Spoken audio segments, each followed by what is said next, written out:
they have to beat the teams above them and in their division. And Seattle qualifies in both of those.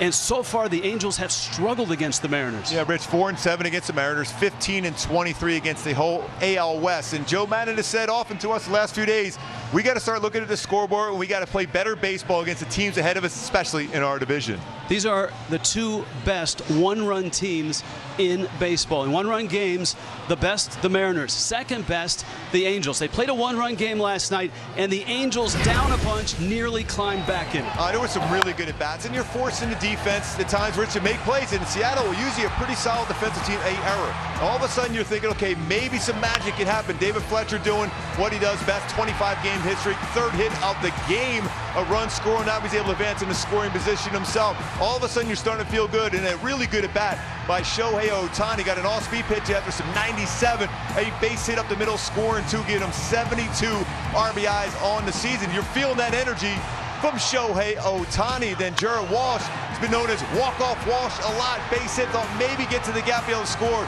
Shohei, but Haniger able to cut that one off. And all of a sudden, just down by the one, first and third.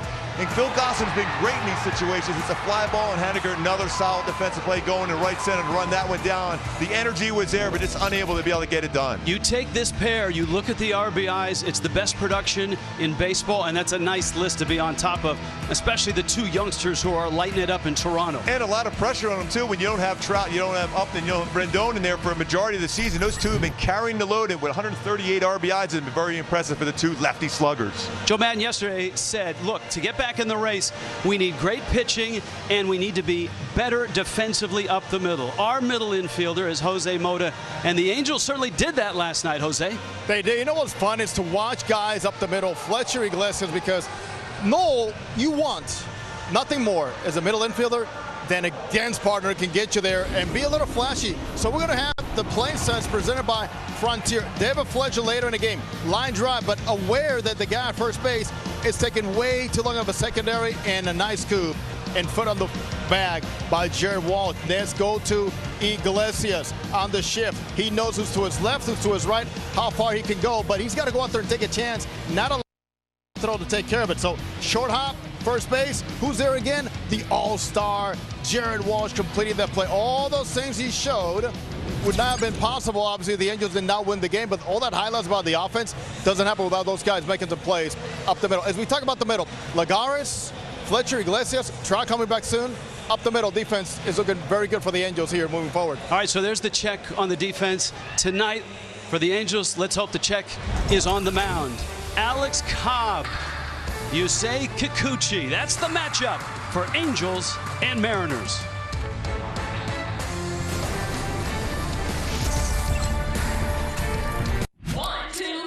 Wake up for a full day of baseball on MLB Central, featuring an all-star lineup of hosts. Let's rock, baby. Teeing up baseball's biggest news and stories with a little style. This is waiting for you right here. Can we record that? Joined by a colorful cast of guests all season long. Yeah. Oh, yeah, it does look good on camera. Word on the street is you can sing. Not even close. The fun never stops on MLB Central. Weekday mornings, 10 Eastern, only on MLB Network.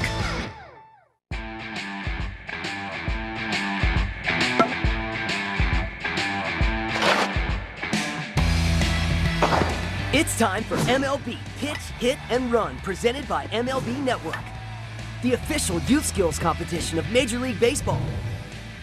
Give the kids in your community a chance to compete in the 2021 Pitch, Hit, and Run Finals by hosting a local competition. Sign up for free at pitchhitrun.com.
Alex Cobb finishing his warm-up tosses. Big crowd on a fireworks Saturday night at the Big A as the Angels and the Mariners play game 2 of this 3-game set. Seattle is an interesting team. They're awful in terms of batting average, slugging, OPS, but they hit timely homers, and they have a great back of the bullpen and an emerging star at the top of their lineup. J.P. Crawford. Haniger just hammers the Angels. Seager, France, Torrens is hot. Kelnick, the rookie, along with Raleigh, both 2 rookies. And then you've got Moore, and Shedlong is back in left and back in the 9 spot. Alex Cobb has had a nice run, and his last 2 starts have been terrific, Mark Gubicza. And he's been great really the entire season at home. Last 2 starts, 13 innings, 11 strikeouts, just 1 earned run. Alex Cobb has been throwing his good 2-seam fastball. Splitter's been great. Knuckle curve solid too. My go-tos for Alex Cobb to continue this good stretch he's on, especially here at the Big A, is getting lots of ground ball action. 57% ground ball rate so far of the season in that downward split rotation. He's got quite a few strikeouts, that whiff percentage of 35.5%. 32 strikeouts with his splitter going down like that. The Angels just 4-7 against the Mariners this year. And of course, this is a 6-game stretch, 3 to finish the first half, 3 to open the second half. Seattle took 2 of 3 up in Seattle and won game 1 last night. Crawford's been really good over the last month and a half at the plate. And Cobb starts him with a 95-mile-an-hour fastball, and this ball game is underway. Mitch Haniger, Kyle Seager will follow. Crawford last night 0 for 5 at the top of the order. The split, and it's rolled to Walsh, who shovels to Cobb. And a nice 3-1 putout. Defensively for the Angels tonight, very similar to last night. Goslin, Lagares, although Taylor Ward gets a start in right field. It was Adam Eaton there last night. Mayfield, Iglesias, Fletcher, and Walsh. And you just saw Jose diagram the hijinks of the middle of the infield with the help of Walsh and Kurt Suzuki behind the plate. And when you have Alex Cobb on the mound, you're going to have a lot of action on that infield. And Jose Iglesias, after that tough little stretch in the beginning part of the season, he has been great. Last 31 games, no errors. 3 in his last 36 games when you start out with 8. First 28. He's prevented a lot of runs. Great range for Iglesias at shortstop. Now Haniger, whether it's the grand slam that cracked open a game up in Seattle just last week or the home run last night, he has a penchant for hurting the Angels. I'll tell you, really 2 really good defensive plays as well in the 9th inning. It's a solid knuckle curve for Alex Cobb. A very good pitcher. He'll get a lot of swing and misses with that one. A good spin with that downward tilt on his knuckle curve. There's this shift with Fletcher well over on that left side. And a little tapper. And in that shift, too, we always focus on the guys that are over on the one side of the infield. And of course, with a right-hander, you can't bring everybody over. Look how far Walsh is off of first base. You have to be an athletic first baseman to go from his spot to the bag in a bang-bang play. Yeah, as a manager, you feel comfortable with how much range he has. We see how good he can defend in the outfield.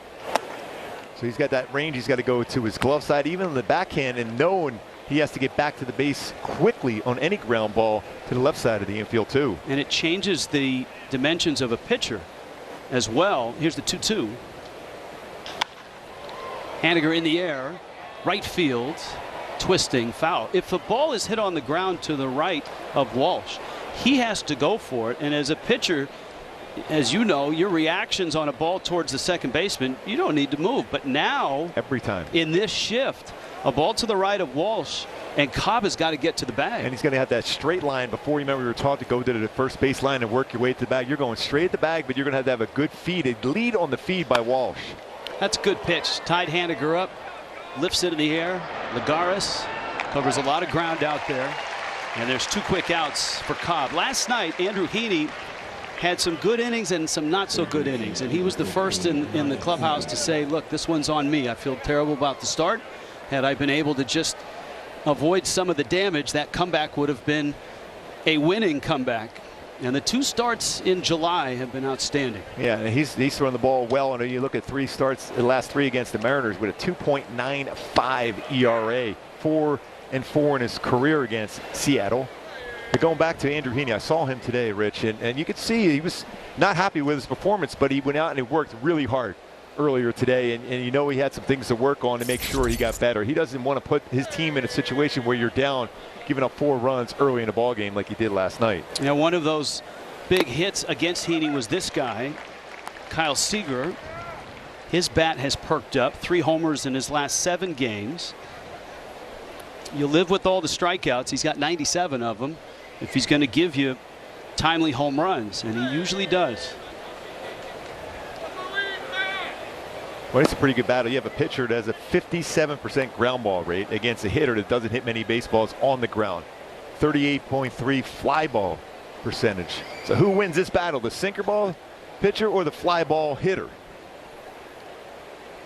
And a right-hander in Cobb who's really good against lefties.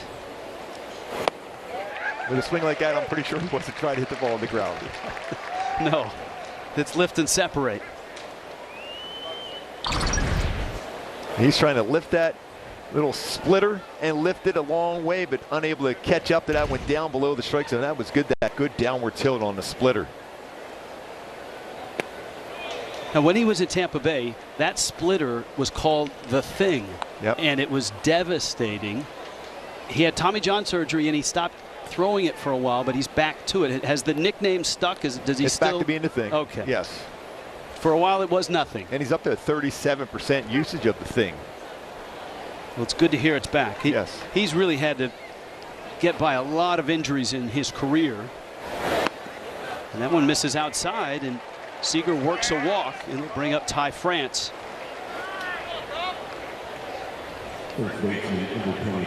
France really aggressive on the first pitch. Alex Cobb batting average against him in the first pitch, 321 when it's put in play. So this is a pretty good challenge for Alex Cobb against France, especially if he tries to run one upstairs. Certainly that's on the mind of Kurt Suzuki, who is working with Cobb tonight.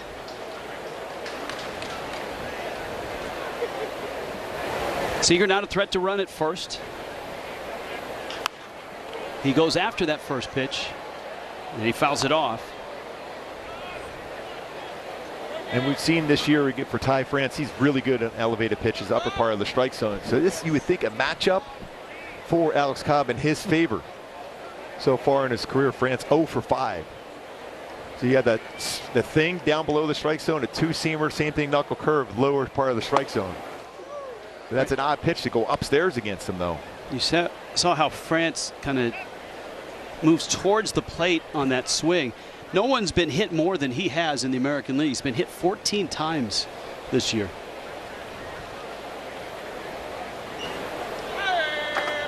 Ball and a strike just underway. Alex Cobb facing Seattle. That's a perfect pitch. Delayed call. Nick Lentz is calling balls and strikes. I was going to say that you can't throw a pitch any better than that. Joe West is at first. Edwin Moscoso is at second. Bruce Dreckman, who had the dish last night, is at third base. We get a Joe West game tomorrow. Yes. On a Sunday afternoon. On a Sunday afternoon. Cowboy Joe.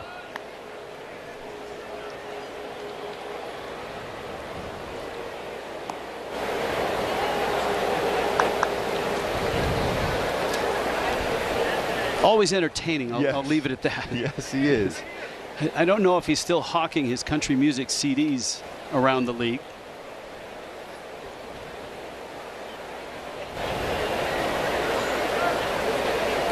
Seager's at first. 1-2.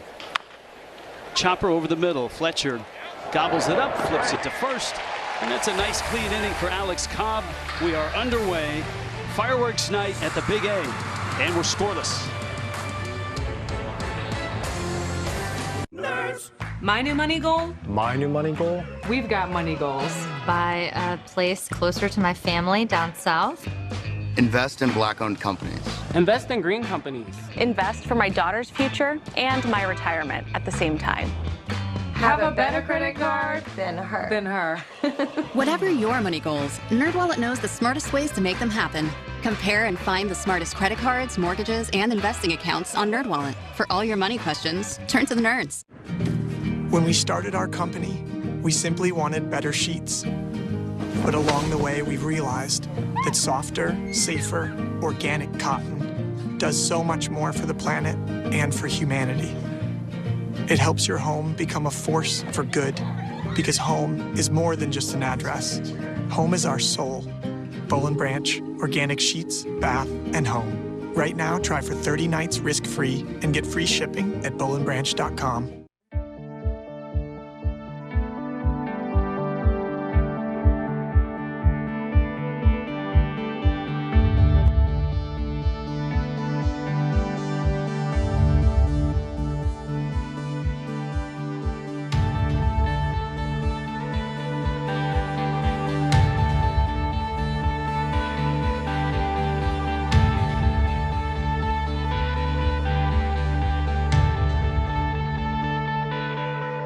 The first Angels getting ready. And their lineup, as penned by Joe Madden, looks like this. David Fletcher, Shohei Ohtani. You got Walsh, Goslin back in the cleanup spot. Iglesias.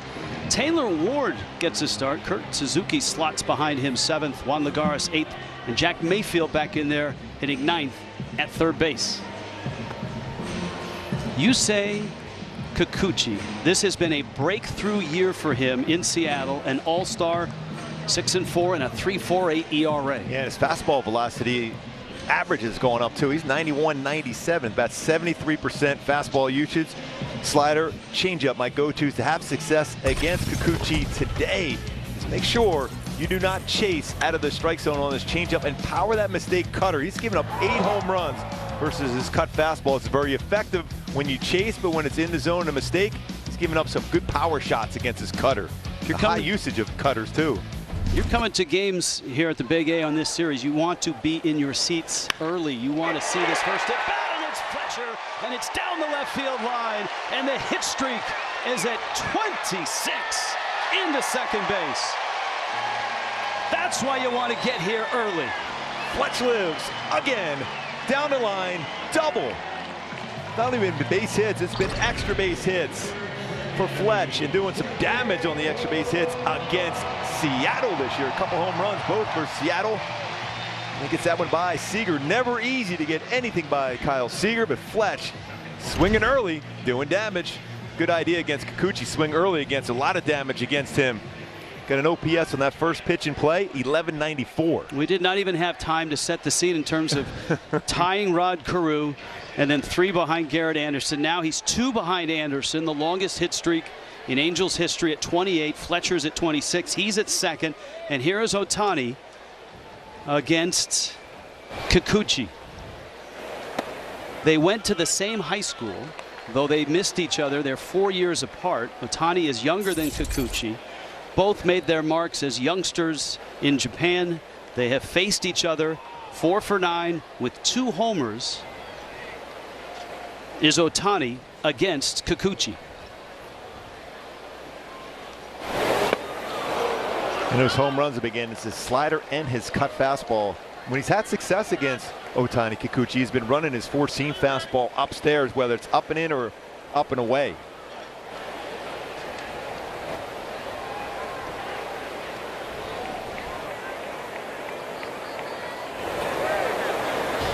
Big shift to the right side.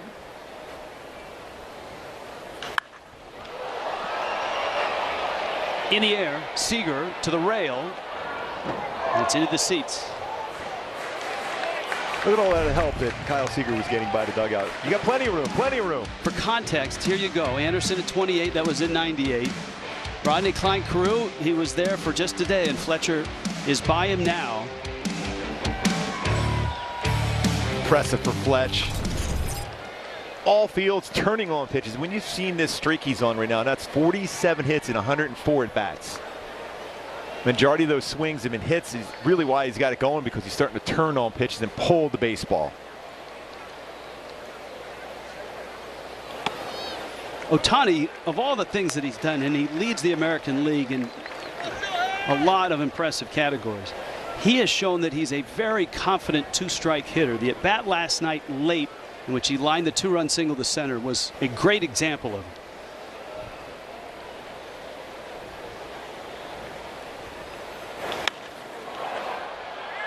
Got him to Crawford. It's one of those at-bats for Shohei. He's going to go back in the dugout and say that wasn't a really productive at-bat. Not only is an out, but it doesn't allow Fletcher to advance. A pop-up shortstop. That's a great pitch and a great sequence by Kikuchi. And here comes Walsh.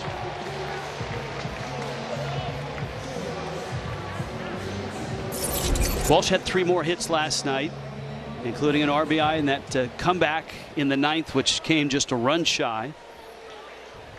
Loved your feature on him on Angels Live, the All-Star experience in Colorado. Lefty on lefty here.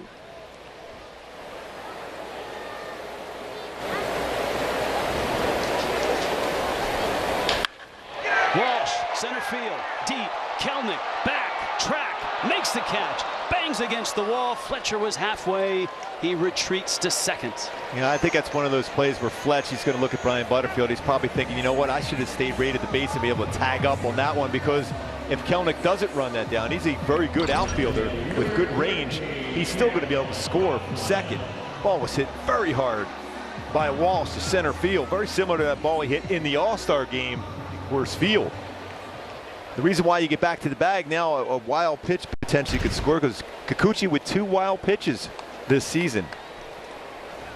And you know Fletch, and Fletch is one of those guys that really takes pride in all the aspects of the game. He realized that he should have just went right back, because he was thinking I was over his head in center. Now Goslin, who's so good against lefties, it's a huge split from left to right. 370 against the lefties, 243 against righties. And Fletcher's leadoff double. He's still out at second base.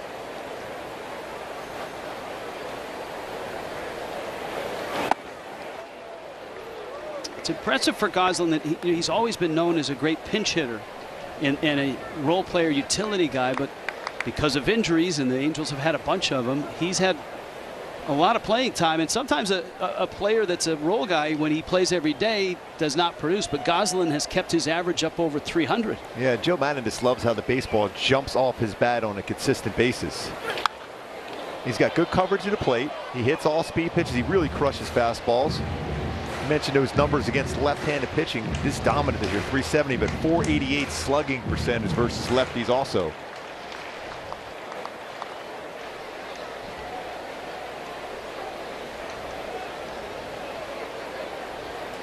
Angels have knocked Kikuchi around. 1-3 with an ERA of over 10. And a good breaking ball there. Well, he avoids the leadoff double. David Fletcher stretches the streak to 26. A scoreless start at the Big A.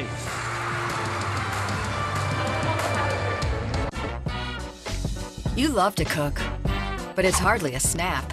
Well, what if everything you need for a delicious meal is just left at your door?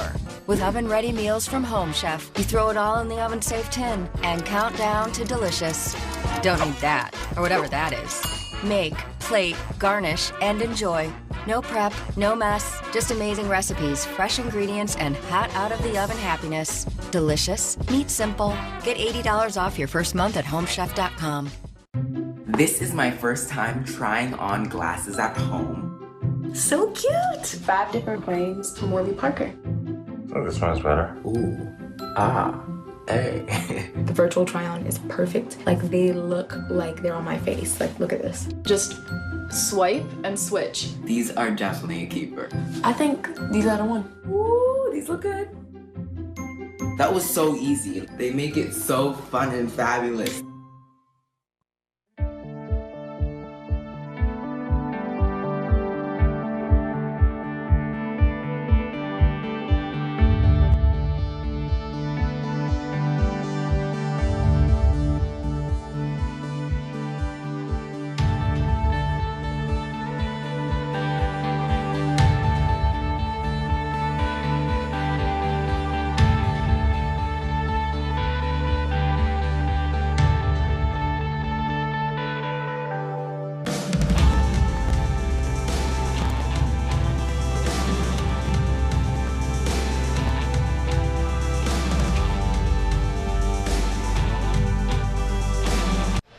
Beautiful sight here at the Big A, top of the second inning. No score, Angels and Mariners. Alex Cobb, you guys were talking about the thing and how efficient he has been at home. First inning, 19 pitches, 12 strikes. He worked around that 2-out walk to Seager, and look what he's done so far with 2 strikes. Well, you got to respect that. Below the big league average at 155 against him, and then against the Mariners. Very good numbers all the way around. And it was good to see, Gooby, a couple of ground balls from Cobb in that very first inning. Yeah, the last few games, you're talking double figures as far as outs on the ground, whether it's a double play ball or just straight ground balls to your infielders. Got to be on your toes when Alex Cobb is on the bump. Luis Torrens, Jared Kelenic, Cal Raleigh for Seattle. Cobb splits the plate. Torrens has sometimes it happens when you go down to AAA, you come back and suddenly you catch fire, and he's done that. 7 homers since mid-June after he went down to AAA Tacoma.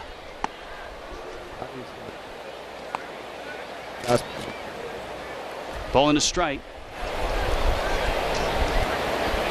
What do you want to do if you're Alex Cobb? You just want to think all game long, how many quick outs can I get with my sink or even my thing on the ground? And one more very important thing too, who we know well and Rich, keep an eye on umpire Nick Lentz, because that 2-seam fastball coming back has been a very important pitch for Alex Cobb the last 5 starts. It's a good point. And he'll insist until he gets the call.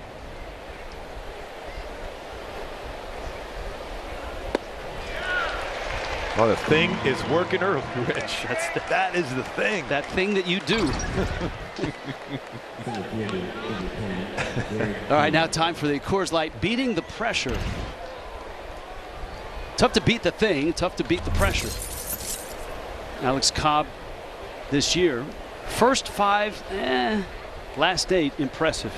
It's all been really set up by his feel for his fastball. His knuckle curve, he's thrown much better, more efficiently, but that thing has been working again. When he has that working downward, not lateral movement, it's a devastating pitch.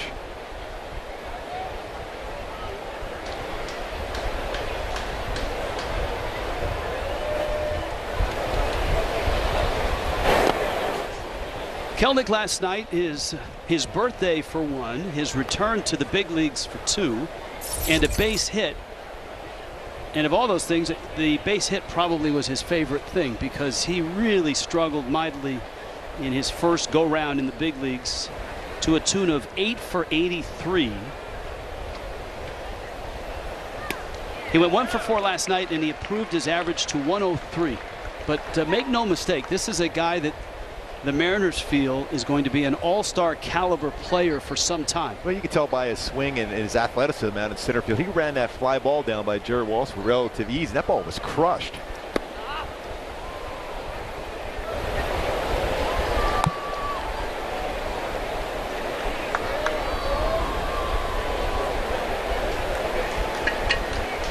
Not a lot of at-bats for many of these Mariners against Cobb, though he did face the Mariners in that series up in Seattle and pitched well. And that was one of those games that the Angels wish they had back. Cobb pitched well. Haniger hit a grand slam in the 8th inning against the bullpen. And Cobb's start, 5 1/3, 2 runs, but neither of those runs were earned. 2-2 pitch. Kelenic muscles that one in the gap, right center.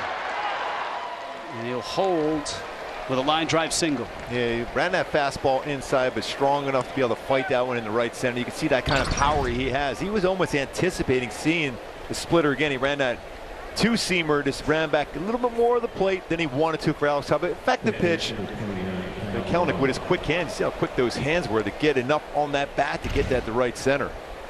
He's a stolen base threat. He's got 3 on the season. Alex Cobb has a good move, 8 career pickoffs.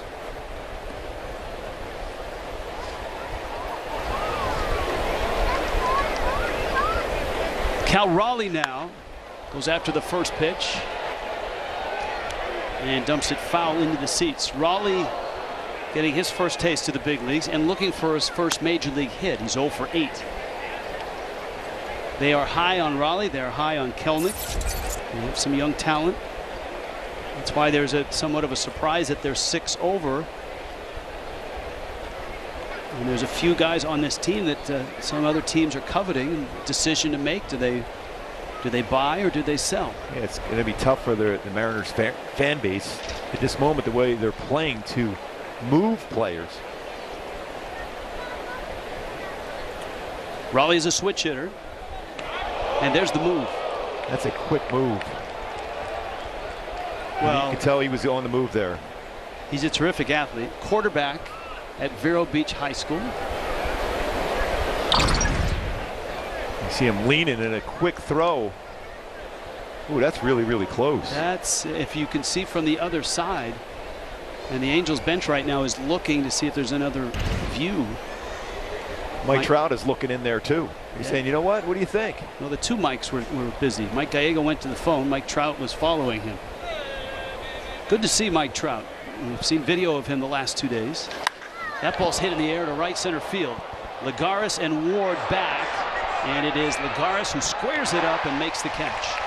That's good to see that communication with Lagares and Ward right away. Lagares points at Taylor Ward, goes, hey man, I'm the center fielder. I got this. I want you there just in case, because we know how aggressive Taylor Ward is out in the outfield. And you have that sunshine in that spot of the field still early in the game.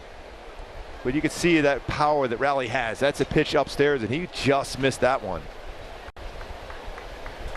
Alex Cobb go, all right, stayed in the yard. I like it. He didn't like that location of the pitch because he wants everything down if he can. Dylan Moore now, the 8-hitter. And another close play over at first. Walsh has been so impressive to me just in the games that I've watched, and obviously last night, those 2 plays. He is, to me, very Rizzo-like. Even in his footwork and his glove work, there's a lot of similarities. Down the right field line, Ward is there, and he makes a running catch. That was not easy. On the run, in the sun. Alex Cobb escapes from the second. Celebrate baseball with the MLB Extra Innings Package, which includes MLB.tv. Get up to 90 games a week on all your favorite devices, so you could watch your favorite sport absolutely anytime you want. MLB Extra Innings with MLB.tv. Order now.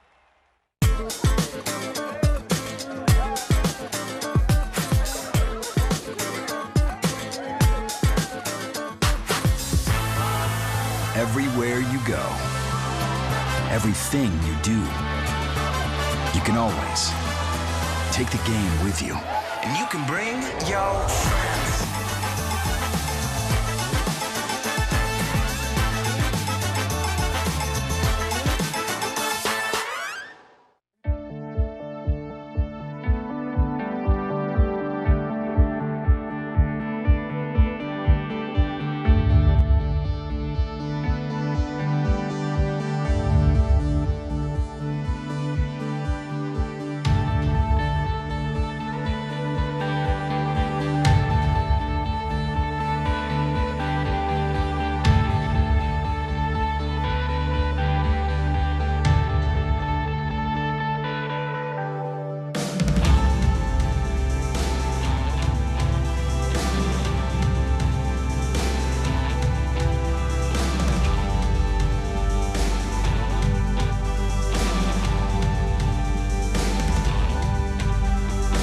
Second inning, Matt Wise happy to see the action on the mound so far from Alex Cobb. And Yusei Kikuchi on the mound for the Seattle Mariners, the All-Star.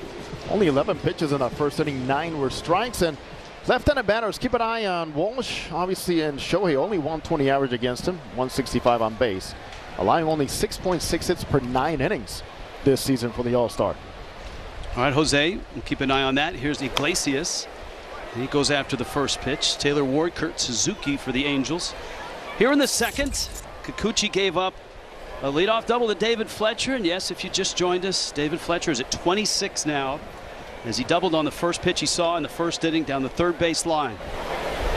Iglesias was 0 for 4 last night.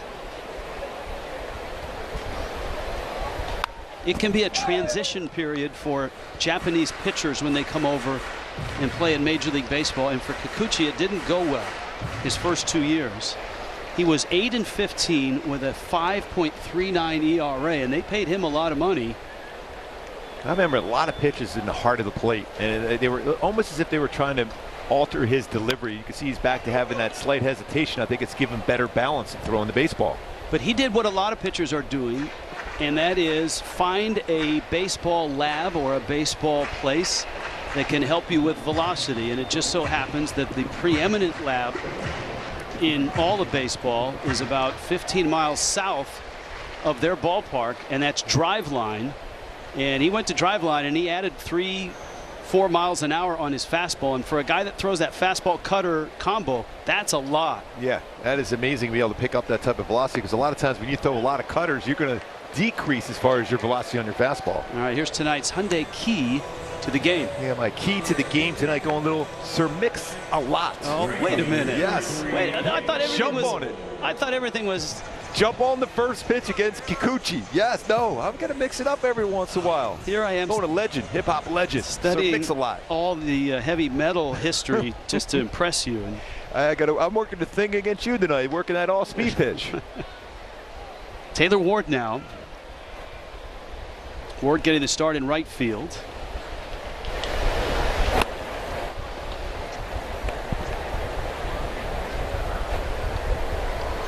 Cool view.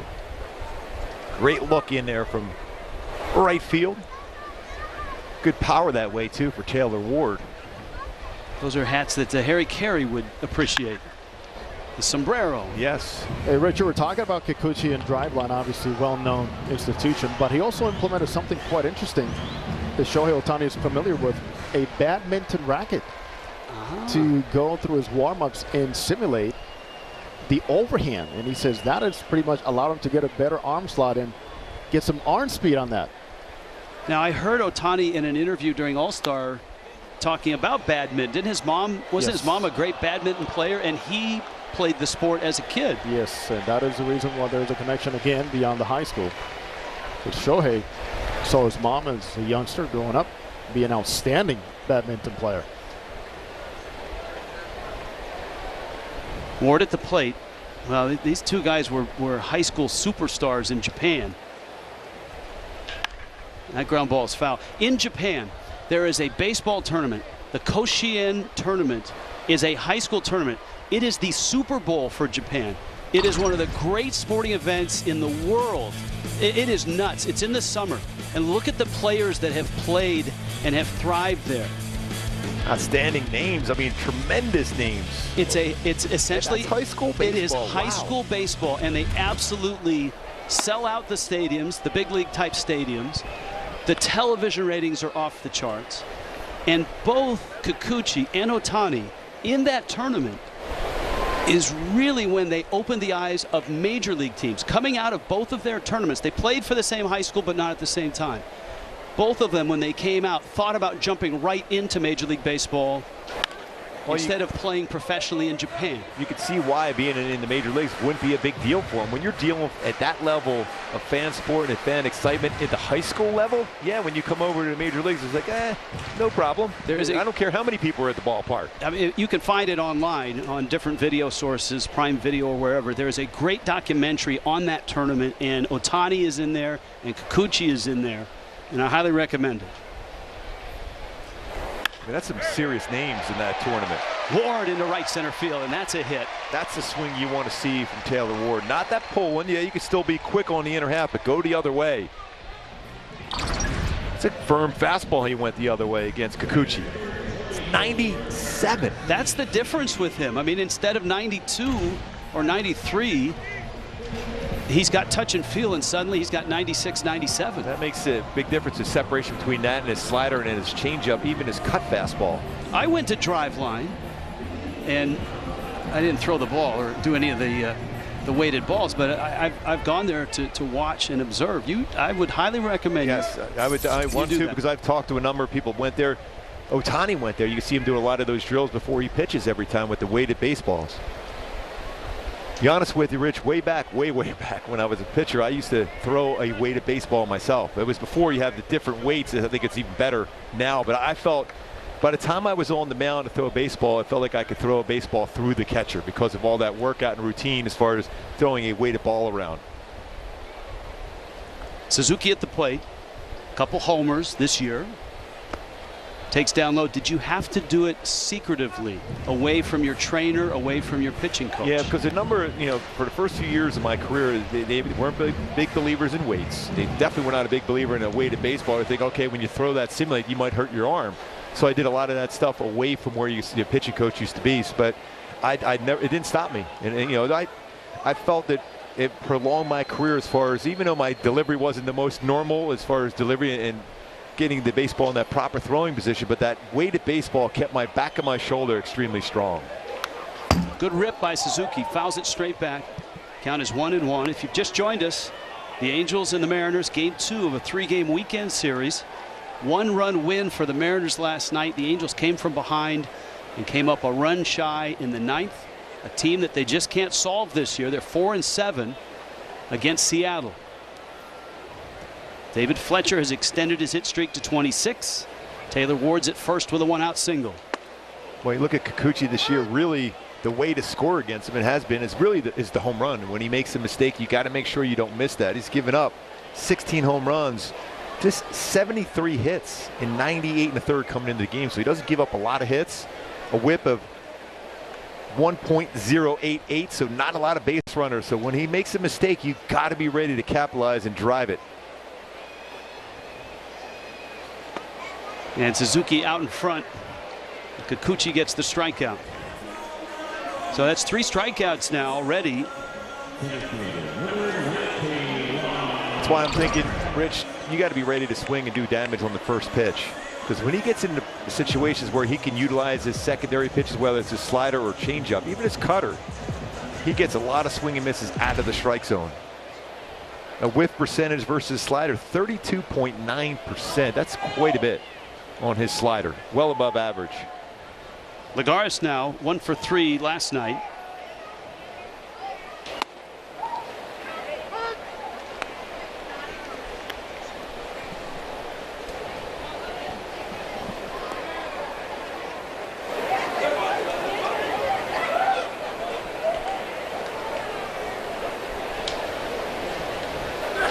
Oh, 1 pitch, and Lagares fouls it back. We'll be joined by Angels general manager Perry Manassian in our next half inning, and I think pitching will be the topic. 20 pitchers in 20 rounds. I'm really looking forward to that conversation. For the Angels draft, and certainly we'll get an update on injuries and possible trading deadline strategies. Every question you ask a general manager in late July. Lagares with the count 1-2.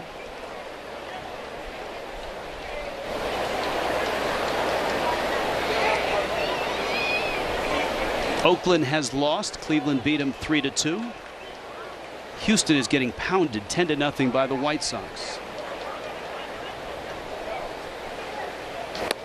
And I'm sure a few say, look, you don't scoreboard watch in late July. Joe Madden yesterday said, I want my players to be aware of the standings and the scoreboard. I want them to know who's in front of them. And Seattle is right in front of them. For all the people who say they don't look at the scoreboard and look at the standings, I was looking at the standings after the first game of the season. 2-2. In center field. Going to drop. Kelnick has it. And Ward will stop at second base.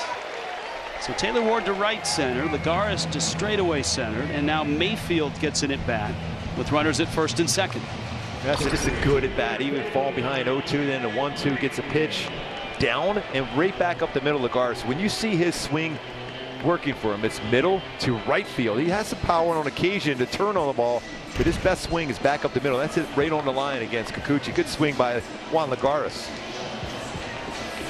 And if you're Jack Mayfield here, RBI situation, a lot of times Kikuchi tried to throw a first pitch fastball. Be ready.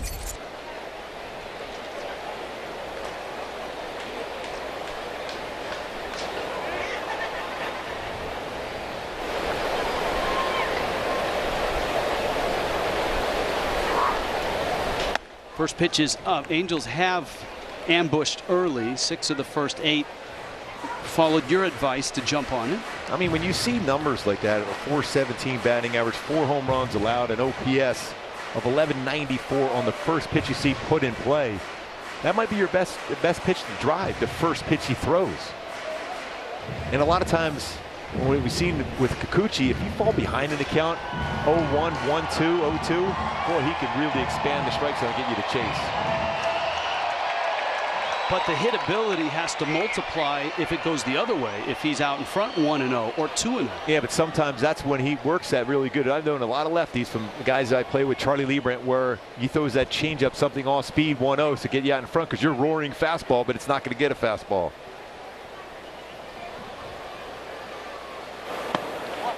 So he'll throw his cutter in that spot. You know, this is a spot too, and look, you talk about protection in a lineup, talk about Walsh behind Ohtani.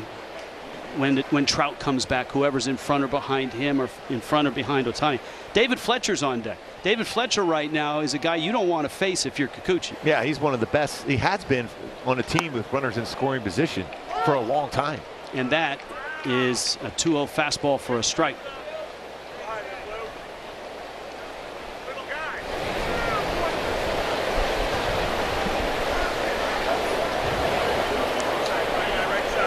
Important to get a good secondary lead here for Taylor Ward if Mayfield hits a base hit in the right with Henniger playing pretty shallow.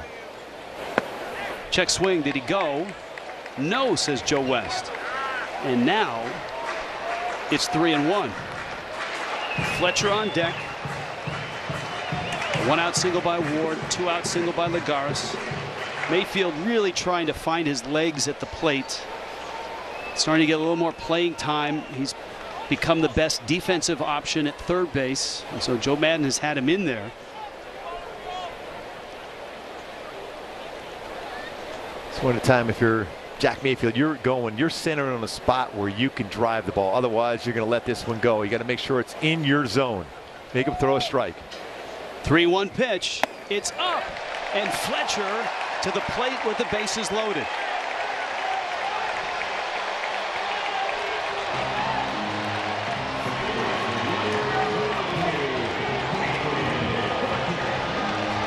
Our Mercury mosaic, David Fletcher. 25 games, 46 hits. Well, Sean Figgin set that record as far as hits in a 25-game span with 51 2007. Boy, Fletch, 400 batting average with runners in scoring position, 2 out, batting 400 with the bases loaded this year. He's impossible to defend, to shift against, because he can hit it anywhere on the field. Let's see if he goes after the first pitch again. Yeah, he couldn't hold up. And the count's 0-1. Doubled on a first pitch fastball back in the first down the left field line. We saw him dump 2 hits in right field, including a double last night. Henniger playing very shallow in right to take away that little flare. Got good speed at second in Lagares if he does get one into the outfield.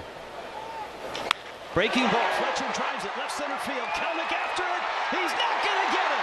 Off the wall it goes. Ward will score. Lagares will score. David Fletcher again. Remarkable with men in scoring position.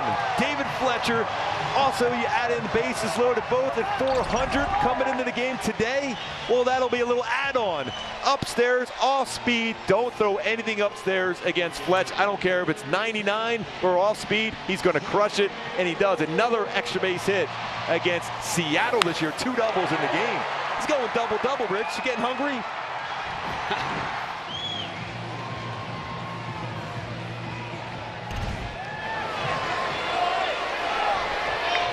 And here's Ohtani with Walsh on deck. This has been a long inning for Kikuchi.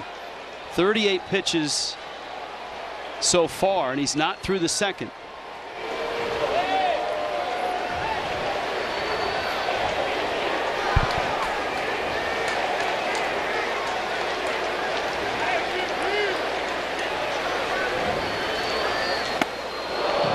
We told you in his history he has not pitched well against the Angels. Those numbers and the mistakes. Ohtani is 4 for 10 with 2 homers against him.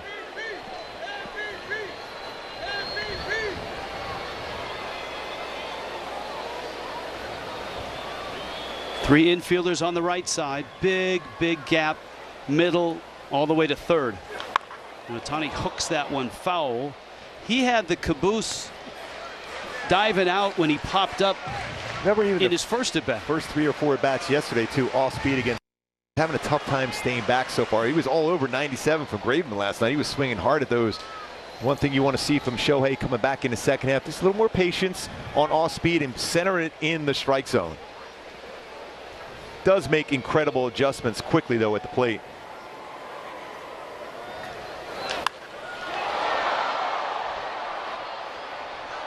Shed long.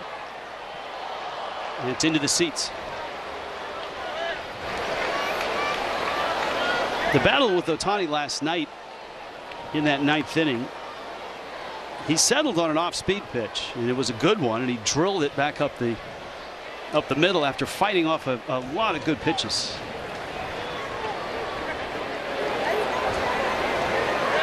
Looks like he's going to be forced. I mean, his power really left center against Kikuchi. It looks like he's going to have to look that way unless he tries to sneak something in. He's been staying away on him consistently.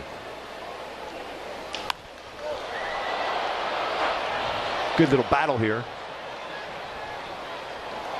Take a look at our StatCast 3D powered by Google Cloud and the home run and the power against Kikuchi and where he hit these baseballs. That's a slider out over the plate, left center field. Home run for Ohtani, then a cutter going inside out. Home run earlier this year, June 5th, left center field. Both baseballs hit almost the exact same spot. Exit velocity 106.9 on the first one, 112.5 back in June. Traveling well over 400 feet that last one with that exit velocity. 0-2 pitch just missed. It's 1-2.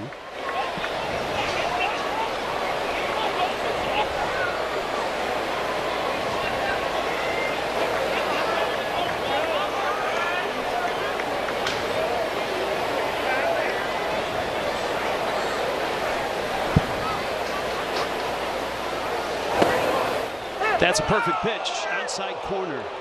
The bottom of the order stretches Kikuchi out. Ward a single, Lagares a single, Mayfield a walk. It got Fletcher to the plate, and the little big man delivered. It's 3-0.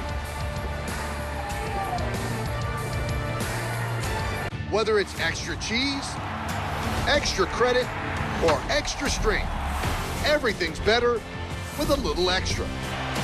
And with the MLB Extra Innings package, you get more of what you love most of all, baseball. Watch up to 90 games a week on all your favorite devices all season long. MLB Extra Innings with MLB.tv. Order now. Jim. Hey, Jim. You were known for your work ethic during your playing days. Now that you're an analyst at MLB Network, do you find that your days are easier? Yo, Big Jim, you ready to do that hitting demo? Let's go, man. Hey, Jim, here's a research packet for tonight's show. I'll see you on the set in 5.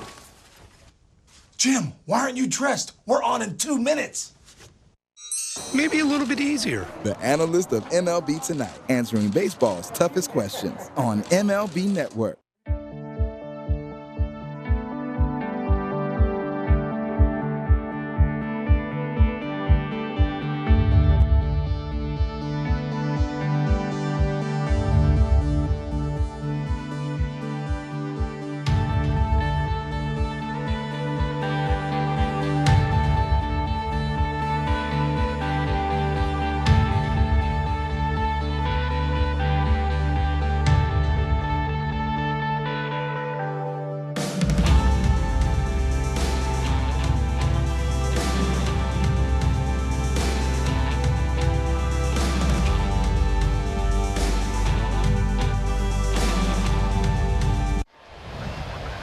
Nothing. Angels on top. The general manager of the Los Angeles Angels, Perry Manassian, who on November 12th took the job, is with us now. His first trading deadline as a general manager is coming up. Welcome to the show. How about David Fletcher? Man, he's a hell of a player. He can do a lot of things on the field, and he's even a better guy. Yeah, you mentioned, looking into the draft. We're going back to that at some point here. A lot of pitchers draft. We know that. But you want us to see players like a David Fletcher, Jared Walsh, guys like that go out and perform every day and just have that grit about them. Absolutely. The only problem is we took all pitching. So, but makeup-wise, absolutely. That's something we really keyed in on. Competitors, guys that want to pitch, guys that, love the game. They go to sleep thinking about it. They wake up thinking about it. Just like those two individuals. With fewer minor league options, when you draft 20 pitchers, where do they all go? Are some of these college pitchers advanced enough to hop into high A or double A? Time will tell. We think so. We think it's possible, depending on where guys are at, what they've done over the last month. We'll have a mini camp in Arizona, and we'll see where everyone is and decide where everybody goes. Our college pitchers, and we talked about it last night, as Shed Long hits a roller up the middle, Fletcher to his right. You see 19 college pitchers that you drafted. It feels like college pitchers now are far closer to the big leagues than they were, say, 7 to 10 years ago. You agree there? I do. I think from a technological standpoint, colleges are very advanced in that area, more so, if not at the same level as major league clubs. So they understand the game, both sides, from on the field and off the field. So I think college pitchers today are more mature than in the past. And Sam Bachman, we know he can throw that baseball up at 100 miles an hour, but there's a lot of good things. And you hear a lot of comparison Woodward for the Milwaukee Brewers as far as body and type. Is that something you kind of look at as far as going forward with Bachman? Absolutely. And as good of stuff as he has, he can pitch. That was really drew us to him, was his ability to command the baseball to both sides of the plate, his ability to throw his slider for a strike in any count, his ability to use his changeup, which I think was not necessarily utilized much in college, and it'll be a big pitch for him here in the future. So we couldn't be more excited to add him. J.P. Crawford, top of the lineup for Seattle. Alex Cobb misses down low. All right, let's talk about your team right now. You're at 500. You really... Joe Madden said today, for this team to be 500 with all of the talent that's on the sideline is an accomplishment. How do you see your team with, 12 days before the trading deadline? Yeah, I don't think anybody's excited where we're at. Nobody wants to be 500. But with that being said, we've had some injuries, just like majority of other teams. We've done a great job. I give the staff full credit. We've done a great job of keeping guys motivated. And players have stepped up. Jared Walsh stepped up. Fletch has stepped up. Juan Lagares in center field has been outstanding defensively.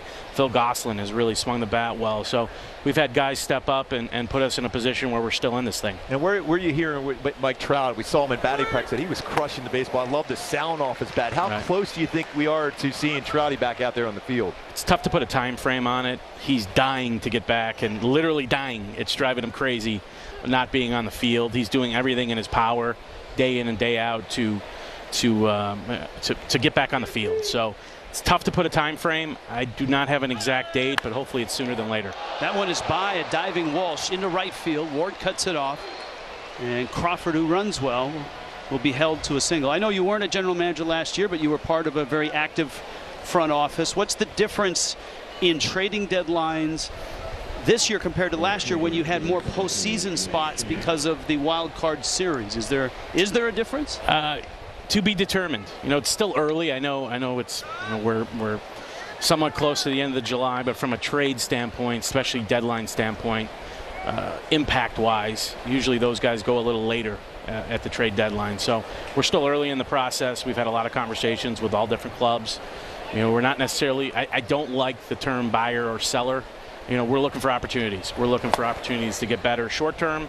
We're looking for opportunities to get better long term. So that's kind of where we're at. Yeah, Perry, we had some conversation even during the winter, even in the spring training, and Shohei Ohtani, the communication with you, Shohei, and Joe Madden, how you've allowed him and you guys in the conversation to blossom into the player. Did you envision this type of player that Shohei Ohtani has turned into? I'm not surprised. I am not surprised. Talent-wise, it's as talented as any human being on the face of the earth. So, for him, it was just a combination of being healthy, Confidence I think is really important. This game is really hard, a very difficult game to play. Once he was healthy and built up some confidence, obviously sky's the limit. He's been great to watch. Here's Haniger, chops one foul. I don't think an announcer has ever been able to ask a general manager this question about a player because it's never happened. Does his pitching affect his hitting? Does a bad day at the plate affect his pitching? You see any carryover from one to the other? I do not. I think he's mentally as strong as anyone I've been around, and I give all the credit in the world to him and what he put into it this offseason from a mental and physical standpoint. He understands how to separate things. He'll go from, I think, similar to yesterday. First couple at bats were pretty rough when the spotlight was on and we needed a big hit. He was standing there and he couldn't wait. He couldn't wait for that moment and came through, and we almost came back and won that game, and he would have been a big part of that. But this guy has an amazing ability to step up in the moment. Crawford away from first. Haniger at the plate. Cobb with a 1-2. Good just pitch. missed. Wow. On the strike box, it was a strike.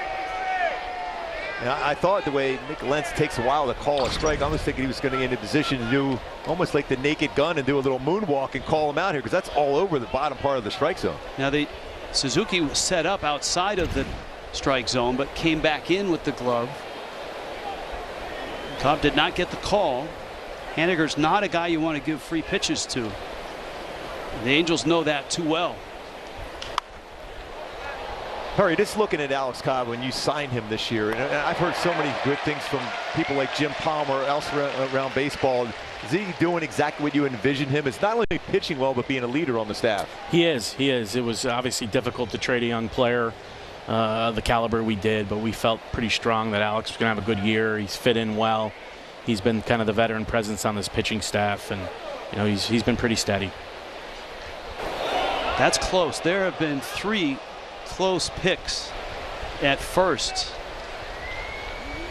and on every one of those, Mike Gallego has to get up out of his chair and go back to the phone and see if it was close enough to review.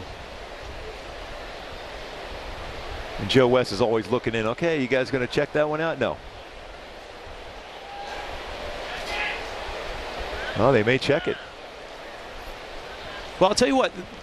The pickoff play, and Perry, you can chime in on this too, because the technology has affected this play in baseball. And the replay on the first base pickoff, it used to be it was a throw and the first baseman went to the bag for the tag. But with replay, first baseman now can go right from glove to body for the tag, like that. You're absolutely right, and that's being taught, I think, across the game. Is don't necessarily throw to the bag, throw to the body, and that's a perfect example. Yeah, I remember as a pitcher we used to always throw to the base, but you can see there it's a little shorter throw to be able to make, and then a quicker tag before that hand even gets back to the bag. Especially with a left-handed thrower at first. And the best at it is a guy that Walsh is trying to emulate, and that's Anthony Rizzo, who Madden had in Chicago, and that looks like he's out. The glove, you could see the glove bend when it hits his shoulder. So this, I think the Angels have got a pretty good chance here.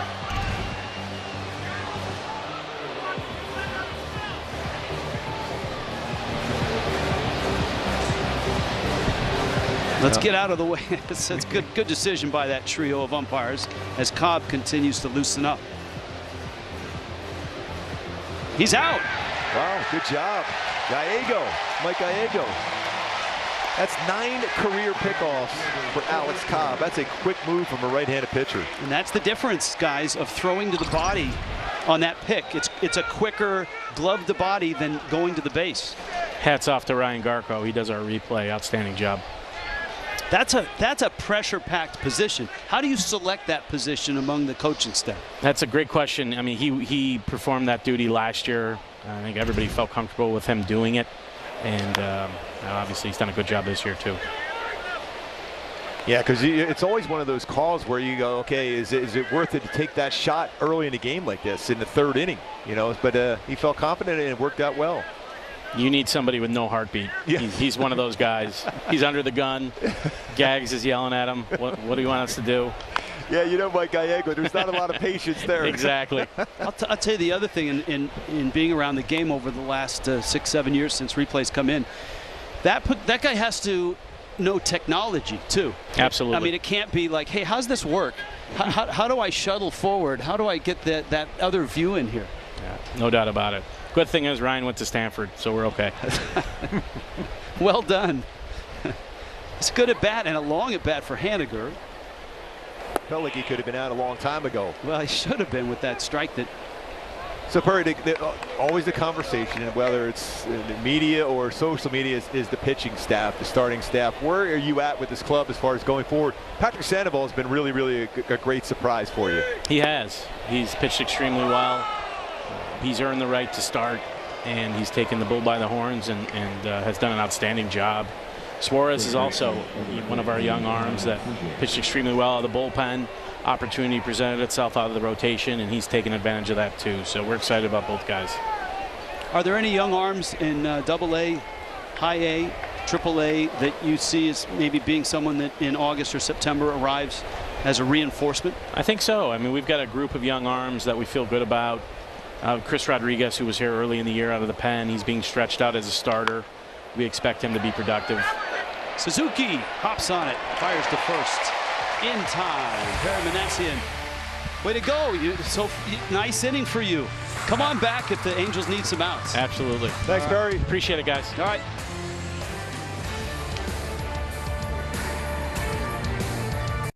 It's not just because Boll & Branch organic cotton sheets are incredibly soft. They are. And it's not just that they're free from toxins and made by people who are paid and treated fairly. That's true too. It's because home is where the magic happens. And with better sheets made in safer ways, home makes the world a better place. Boll & Branch. Right now, try for 30 nights risk-free and get free shipping at bollandbranch.com. Nerds! Oh, thanks. So I can. No, I got it. Sweet unholy cobalt. Is Brad's card better than mine? Better sign-up bonus? Better travel perks? Is that how Brad took that trip to Barcelona? Wait, Barcelona? Barcelona? Steve, I got it on NerdWallet. Ah. You said all that out loud. Want a better credit card? We've got you. From the best rates to the best rewards, for all your credit card questions, turn to the nerds.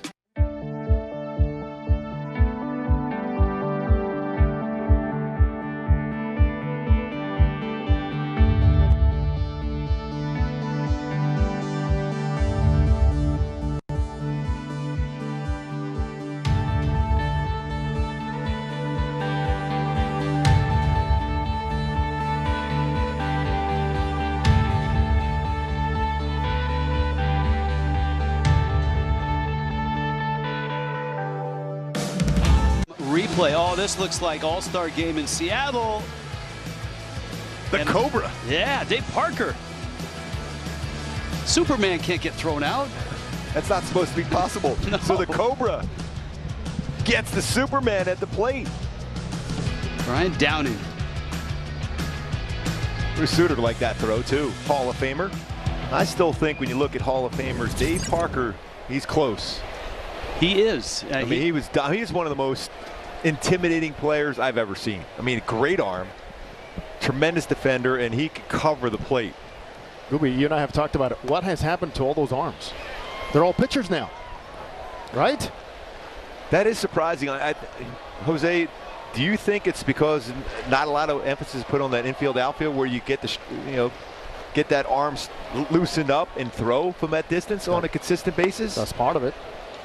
But anytime somebody with that size, that drive, those legs, nowadays he becomes a pitcher. That's why you see so many guys, young guys, mid to upper 90s, easy.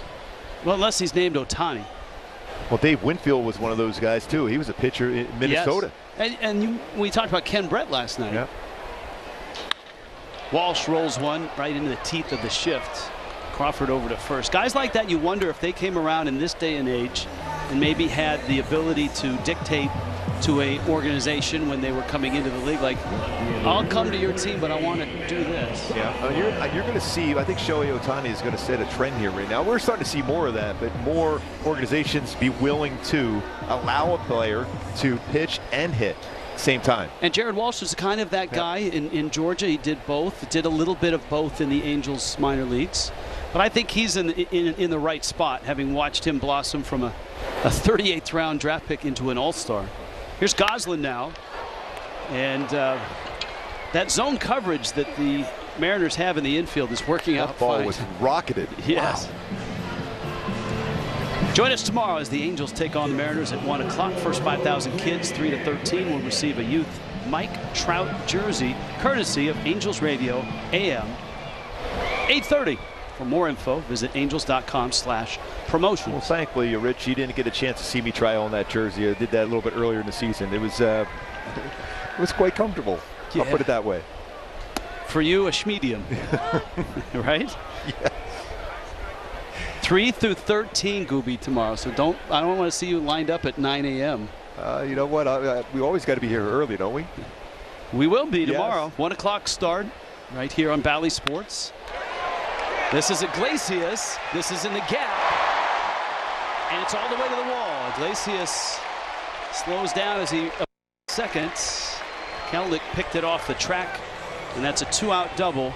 Angels did some damage with 2 outs in the second. And they've got a double here. That's 3 doubles, all by that middle infield, the Keystone. Shortstop, second base, Fletch with 2 doubles. Now Iglesias with a double.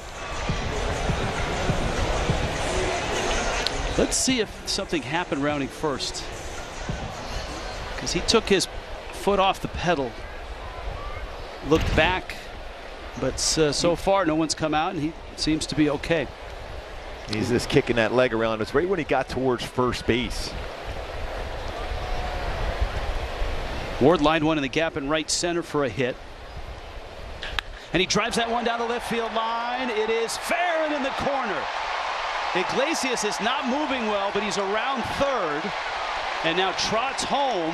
And the Angels have stretched the lead to 4-0. And Taylor Ward has 2 hits tonight, including an RBI double. Yeah, he was smiling all the way around. He goes, I'm all right. I know what's going on. I know I'm going to score right at least. I saw that ball down in the corner. Worst case scenario, it jumps into the stands. I'm scoring anyhow. But 2 good swings tonight for Taylor Ward, getting a chance to play against Kikuchi. Doubles right down the left field line.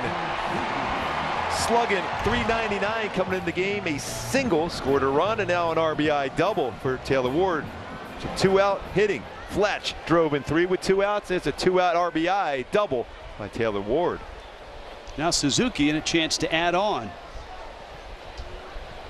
He did not throw him a first pitch fastball, and Ward was on it.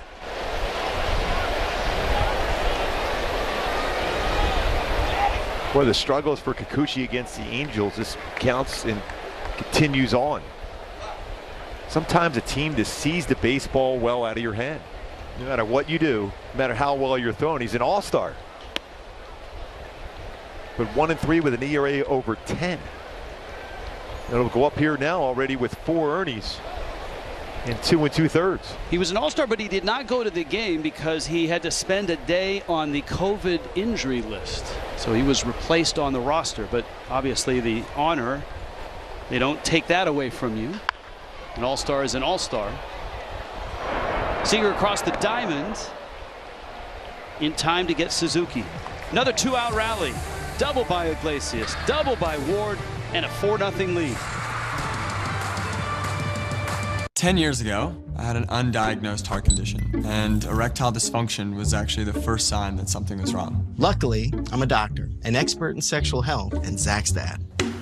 Not everyone has a doctor in the house, and some health conditions can be really tough to talk about. We started Roman to change that. Now you can go online and chat with a physician.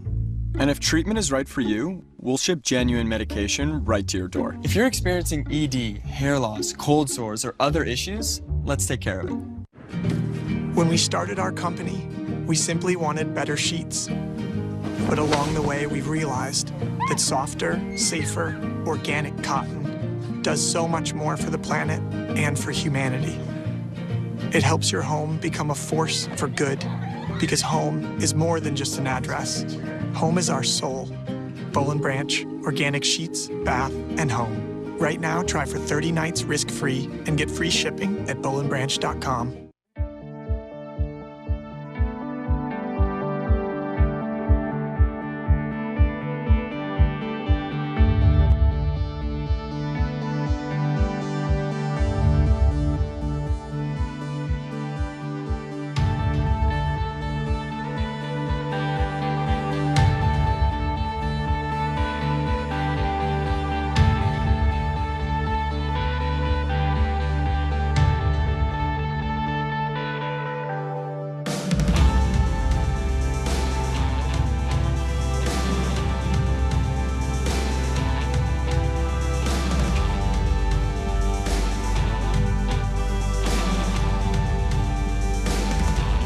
2 outs.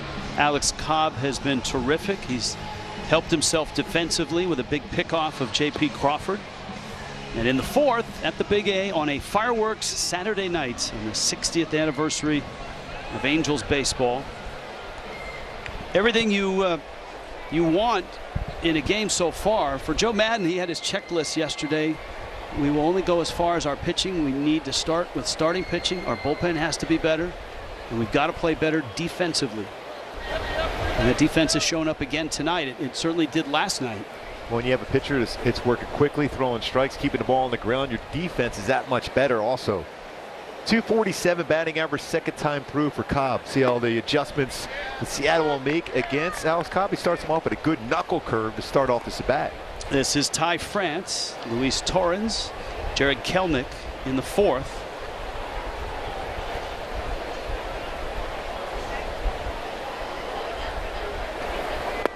Cobb doesn't walk a lot of people. In 13 innings, had just 21 coming in, but he's walked a couple in this one.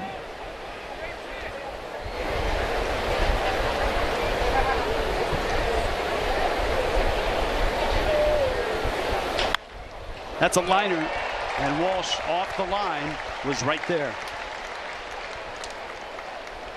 It's one of those ones the hitter you're frustrated with. You're doing everything. You're going the other way. You're being taught that pitch away, go the other way. But the way the defense set up right there for Jared Walsh to be able to catch that line drive. First out here. That's why they say, and you hear general managers and managers talk about the measurables in baseball and how accurate or how concrete are the numbers, and hitting is probably the toughest thing in measurables, because you can have an at bat just like that and do everything you wanted to do, and you've got 0 for 1. Yeah, I just like the new metrics now where they're measuring that now. If you hit a ball hard, I mean, it's basically saying it would be a hit in most scenarios, but unfortunately it's at a defender. So you're seeing hitters thinking, I mean, obviously you're always looking at numbers, you know, batting average and home runs and all those things. But when you look at the true metrics, when you hit a baseball well, that's where you get rewarded as far as that conversation with your hitting coach to stay that same path and to continue that same swing. We've been a lot of places already on this show. We went to Japan and saw the Koshian High School Phenomena, that high school tournament, with both Kikuchi and Otani. We visited with a general manager, Harry Manassian. Talked about 20 for 20. That's not a documentary. It's the Angels draft. Yes. 20 pitchers in 20 That's rounds. so incredible. A 6'6" and a 6'7" lefty out of college. We've seen a Cobra to his left, Fletcher. And a Fletch lives. And a Fletch lives. Fletch and the streak lives. I mean, he's leaving no doubt. I mean, he's getting these hits early in games. He got a hit on his first pitch he saw tonight. He doubled down the left field line. He doubled in the left center gap. He's at 26 right now. And he's been busy in the field with 3 putouts already at second base, so he's been involved in everything so far. I have not obviously been around him a long time. You have, but just in the 2 days watching him in the dugout, he seems to have the perfect mentality for this. Oh, he just laughs all day long. I said, Fletch, when are you going to get hit today? And he goes, first inning, first at bat. And you know, you can't doubt him because he's going to put it in play. It's just a matter of if somebody's going to be able to catch it or not. It's up to 457 during the streak.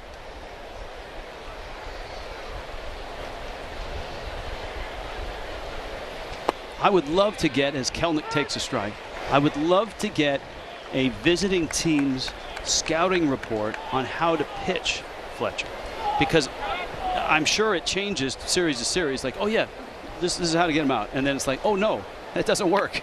I wouldn't be surprised. I mean, I don't know if I ever told you this story. I've been talked about on the air. Our scouting report for Rod Carew was throw it right down the middle and let him hit a line drive at somebody. Because if you go up and away, he'll hit the ball right field. He'll turn on something in, an off-speed pitch. He'll put it in play. So just throw it right down the middle and hope he hits a line drive at somebody.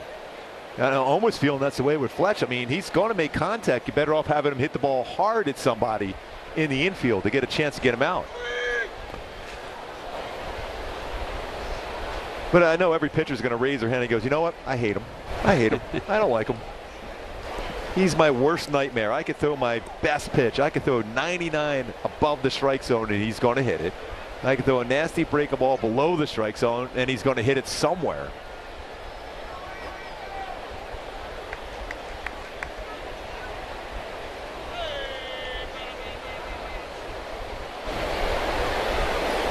2-2, and Kelnick chases.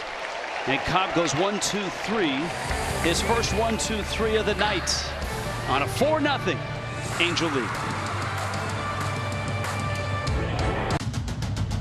No one covers the show like MLB Network. Put a star by that one. Turn on baseball's best with over 200 live games all season. Oh my goodness! Catch live look-ins every night on MLB Tonight. Oh baby! Plus breakdowns and highlights of your team, my team, every team.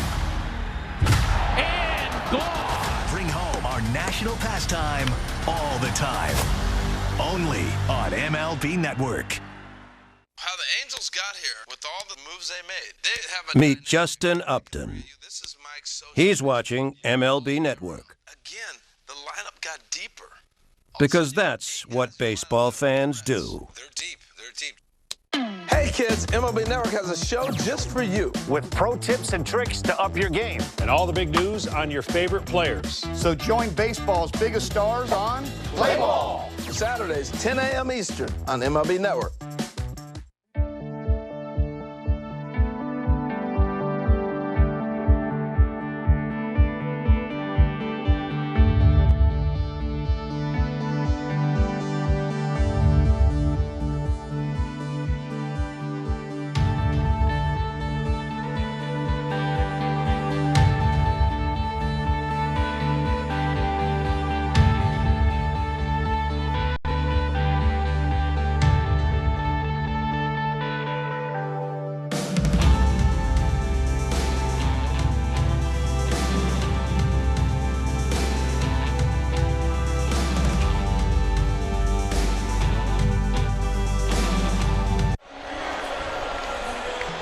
Boy, gorgeous night tonight. 4-0, Angels on top. Look, I know it's July, but for the Angels, this is an important game. They have to start beating these teams. The Seattles, they've got Oakland coming up, the 2 games at Oakland, and then a 4-gamer here. Joe Madden has circled those games and talked to his team, lectured his team yesterday about the importance of the next 2 weeks. I mean, he was excited about the fight for the team coming back in the 9th, but you have to win those games. And that's what he's thinking right now. We gotta continue the fight, but we gotta get leads and then hold on to those games and get a good win streak going. Lagares shoots it foul. You've got a lineup that doesn't have 3 big bats in it. Trout, the biggest. Rendon next, Upton. So the bottom of the order are some guys that don't have the lofty averages, but tonight the bottom of the order, the middle to the bottom of the order, has been terrific. Yeah, you want those guys to get on base for your top 3 in your order. That's when you're going to be able to score runs. So you got to find a way to, whether it's a base hit or a walk, any way to get on base to set the table for that top of the order, which has been so productive. We talked about it in the opening. 138 RBIs for Ohtani and Walsh coming into the game. Well, you got Fletch with 3, as he now has a 26-game hit streak.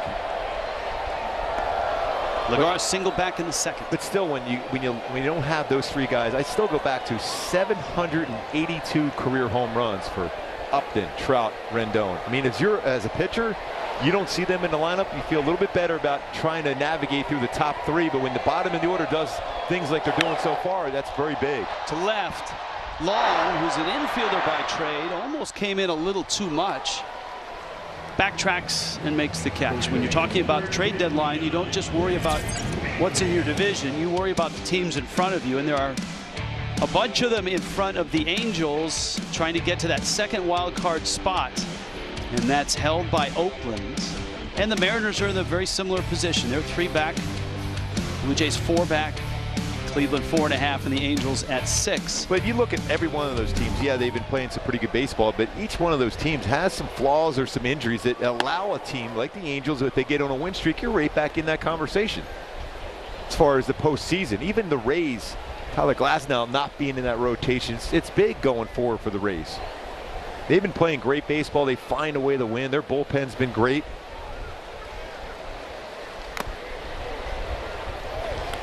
Mayfield swings and misses. In the old days, in the trading deadline, it used to be smoke-filled rooms and the old dial-up telephones, and you're trying to call Cleveland at midnight before the deadline. Now with technology, Mayfield, left center. He got it.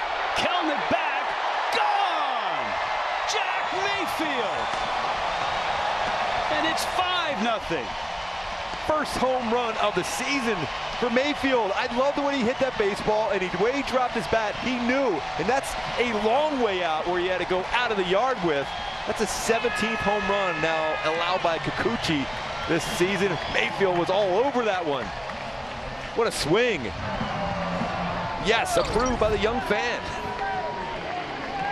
That's one of those cutters. He's given up his fair share of home runs on cutters. And he had the bat flip. Jack Mayfield. Kikuchi thinking, I didn't get that cutter exactly where I wanted. Look at that. Love it. Del Rio, Texas native. That's his third career home run. Mayfield has appeared in the big leagues in a variety of seasons for Houston.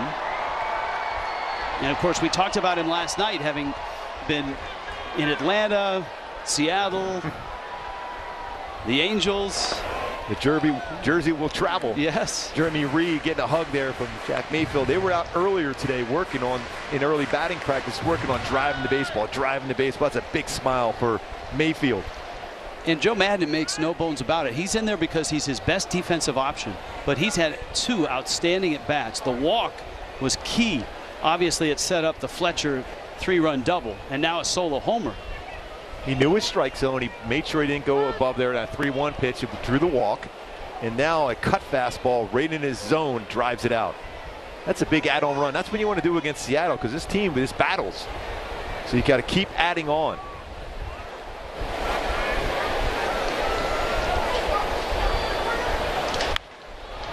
Fletcher again in the gap, but it hangs up. Kelnick cut right in front of Long. Anytime you put a guy out there who's not an outfielder, that's always a worry. Yeah, you're not used to that communication as an outfielder as compared to in the infield, where you're just covering as much ground as possible on the ground. And now Ohtani.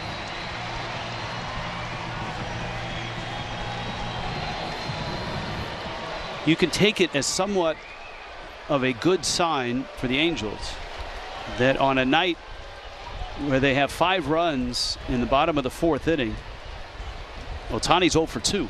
He's popped out and struck out. He's been carrying this offense at times much of the first half.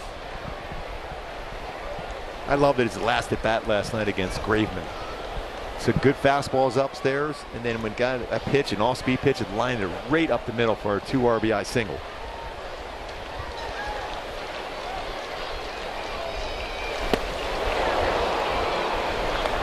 Seeing a steady diet of slow pitches, whether it's breakables or changeups, in his first 2 games. And he's hit a ton of non-fastballs a long way. He's got 19 home runs versus fastballs 14 on non-fastballs. So the power's there in the all-speed pitches.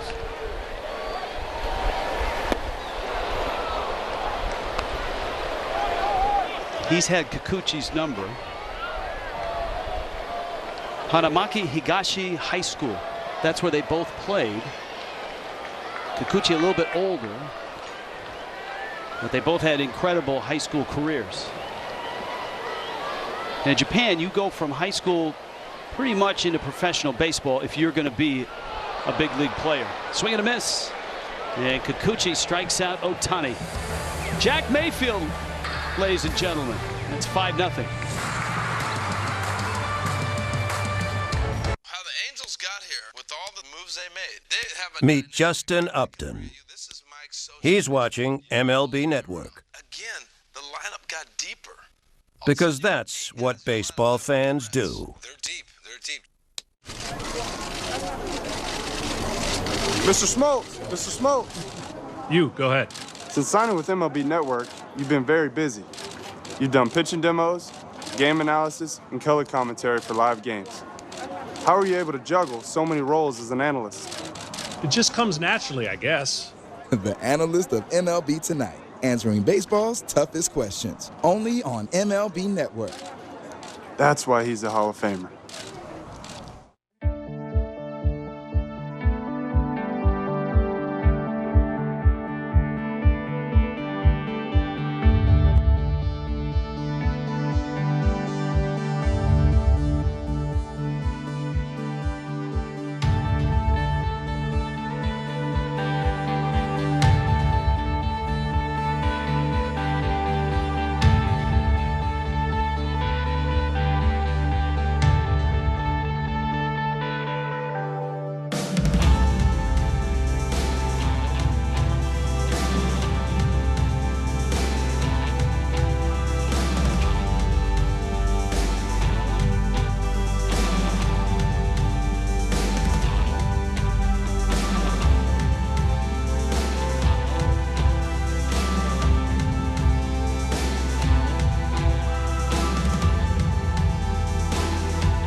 Cobb has the thing working today, and the two-seamer working that ground ball magic out of the strike zone, getting some chases with the thing, the fastball with some late movement.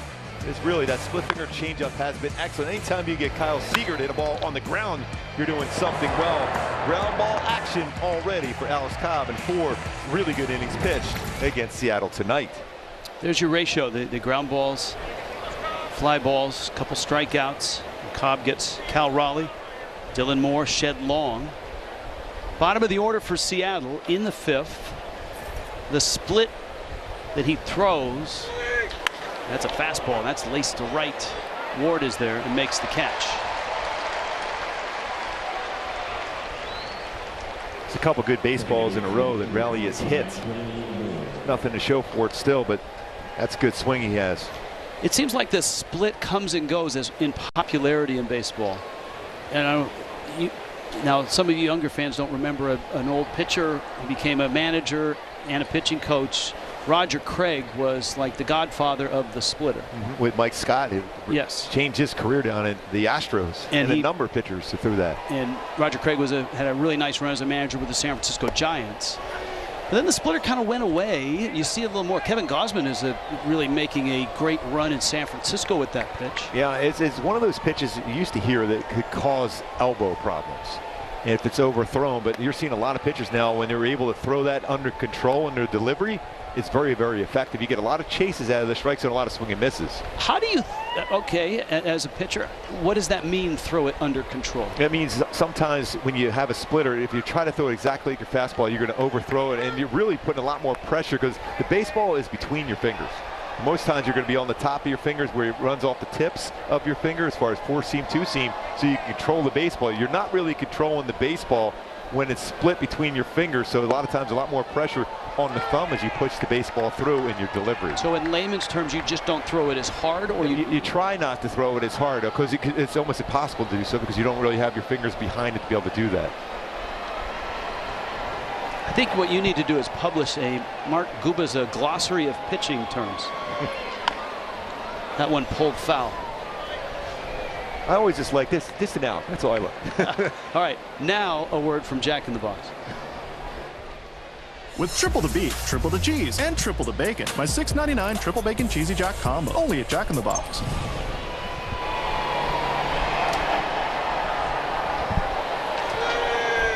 Two-two pitch. That looked like a thing that didn't do its thing. Hung up, and it's into left field for a base hit. Yeah, every once in a while it's going to get a little bit more flat as far as that delivery of the baseball. You want to go straight down with that thing. And you see a little bit of frustration in Alex Cobb when he delivered that one. See, it's more flat. He wants that one to go down below the strike zone. He's looking and hoping it's hit at somebody on the line. But you see that splitter. You see his grip. And it was just a little bit more of the strike zone, and Dylan Moore did a nice job as far as getting his hands to the baseball on that one. Dylan Moore with a hit. This is shed long. We've been talking about the thing, and if you just happened upon it, that's what Alex Cobb's splitter is nicknamed, and ever since he was in Tampa Bay. And that's into right field. That's a base hit. Holding second is Moore, and Seattle has something going here in the 5th. So now we move to the visual portion of Mark Guba's split demo. And this is exactly how Alex Cobb throws it in there. You see there, he'll throw his two-seamer with his fingers here. That's where you're going to get the ball through there. But the splitter, it's more the thumb. You see the thumb pushing that baseball. You have a little more stress on that whole forearm area when you throw more splits. So you're not getting a lot behind it. So you just got to get that baseball between the fingers, and that's where it goes down. It starts like this, and then the bottom drops out. That's the effective splitter on that as far as the thing for Alex Cobb. See that grip right there, exactly there. Now Shohei Ohtani's more around the horseshoe of the baseball where his splitter is going to be held, but a little bit different for Alex Cobb because it's easier because he's more of his fastballs are right in that two-seam grip to start with. Here's Crawford now. You mentioned Ohtani. The splitter has always been a very popular pitch in Japan. Every Japanese pitcher that has come over has traveled with that splitter. And it's so effective because it starts, because a lot of their fastballs are lower third, and then it starts that same plane and then the bottom drops out. They get a lot of soft contact or swing and misses with splitter. When you think of a splitter or even a thing for Alex Cobb, to be effective with that pitch, that's why Gosman's so good. It's a lot of his pitches lower third to start with, so as a hitter, you're tracking fastball, lower third, and then all of a sudden with the splitter, it drops right from that plane. But it's tough when if you're upstairs, splitter down low. Hitters have a better idea of tracking parts of the strike zone as far as chases. If it's a lot of fastballs upstairs and in the splitter below, you just let that one go. It's a big stressful moment now for Alex Cobb. After that first baseball was hit hard by rally to right field. Back-to-back singles. He hasn't had a lot of stress in this game. The pitch count is pretty manageable at 74. Might see a visit here, Matt Weiss. Yeah, but all of a sudden the stress level is up because you've got a guy that can change the game in one swing, and he's done that a couple of times in the last week against the Angels, and that's Mitch Haniger. Including a grand slam up in Seattle. But the thing I always think of, especially for a pitcher like Alex Cobb, we mentioned ground ball percentage, 57% ground ball percentage. You're one pitch away from getting through this inning with no damage or a ground ball double play. Now you talk damage. We mentioned the home run, the grand slam. This was last night. That's a pitch that was down out over the plate. He's got real good coverage out over the plate, whether it's a fastball up and away or even the lower third. It's more difficult to pitch him inside with the bases loaded, but that's a pitch that's very effective against him. You just got to trust your ground ball percentages. 8 double plays turned behind Alex Cobb, but with the infield shift right now, well, Jerry Walsh has got a lot of coverage by himself over the right side. And Haniger is a lift and separate guy, so ground balls aren't easy. And he drives it to right and hits it pretty well. Ward goes back, warning track, makes the catch. Tagging third is Dylan Moore, and he's going to score. Taking third is Shed Long, and Crawford stays at first. Seattle's on the board. That was an impressive play by Taylor Ward. That baseball was crushed by Haniger. And there was a pretty good carry to right field. Haniger's pretty good on the first pitch as far as damage. This season alone, 364 with a couple home runs. That's right by the 365 sign, hit on the money. Nice play by Taylor Ward. Still another guy who could change the game with one swing. Kyle Seager has walked and bounced out.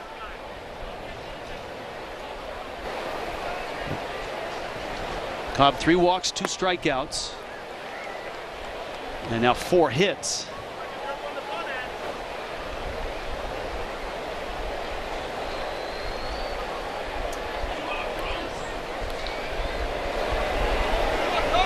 Seager homered last night. Has not had great success. 3 for 22 against Cobb in his career. And he will push that bunt with the shift on and Mayfield out by shortstop. Seager is one of those hitters who will drop down the bunt, and especially here you drive in a run. Alex Cobb's a very good fielding pitcher, though. He has a lot of coverage on that part of the field in case he does bunt.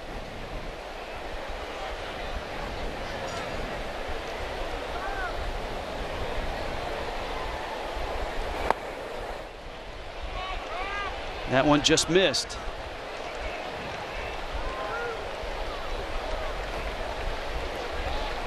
Boy, there's always a point in the game for a pitcher, no matter how well you're thrown. There's a stressful inning. It's how you're able to slow the game down and make a pitch to get through there. You could be dealing. There's going to be an inning where there's a little bit of stress. The veteran, Alex Cobb, he knows that Seager's going to be potentially swinging 3-0. It's got to be a good pitch here. It's out. And Seager walks, and the bags are reloaded. Ty France, and you take a, I think everybody reflexively looks up and to the Angels bullpen to see who's throwing. Nobody's throwing, but there's a lot of guys standing up, starting to shake the legs out a little bit. Unusual, 4 walks in this game for Alex. There's 21 walks coming in the game in 66 innings. You know, Ty France loves pitches upstairs, and he's aggressive on the first pitch.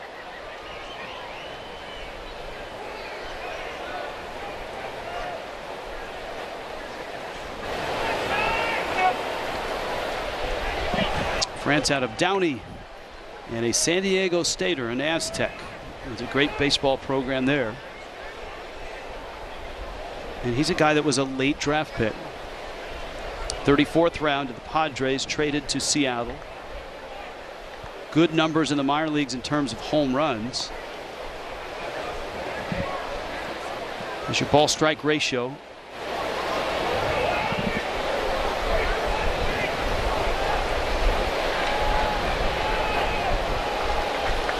Bags loaded. On the ground.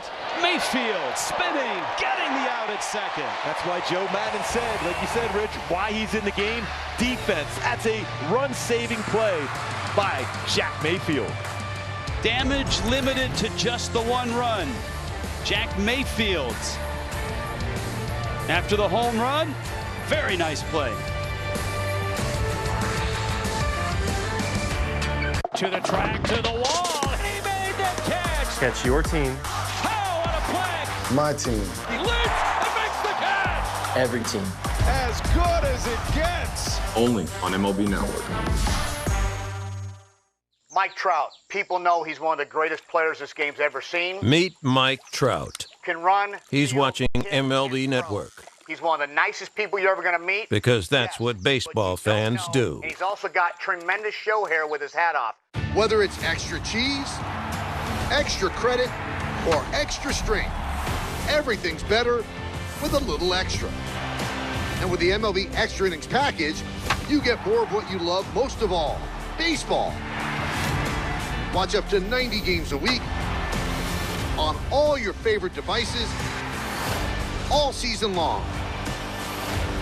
MLB Extra Innings with MLB.tv. Order now. 1, 2, 3. Wake up for a full day of baseball on MLB Central, featuring an all-star lineup of hosts. Let's rock, baby. Teeing up baseball's biggest news and stories with a little style. This is waiting for you right here. Can we record that? Joined by a colorful cast of guests all season long. Yeah. Oh, yeah, it does look good on camera. Word on the street is you can sing. Not even close. The fun never stops on MLB Central. Weekday mornings, 10 Eastern, only on MLB Network.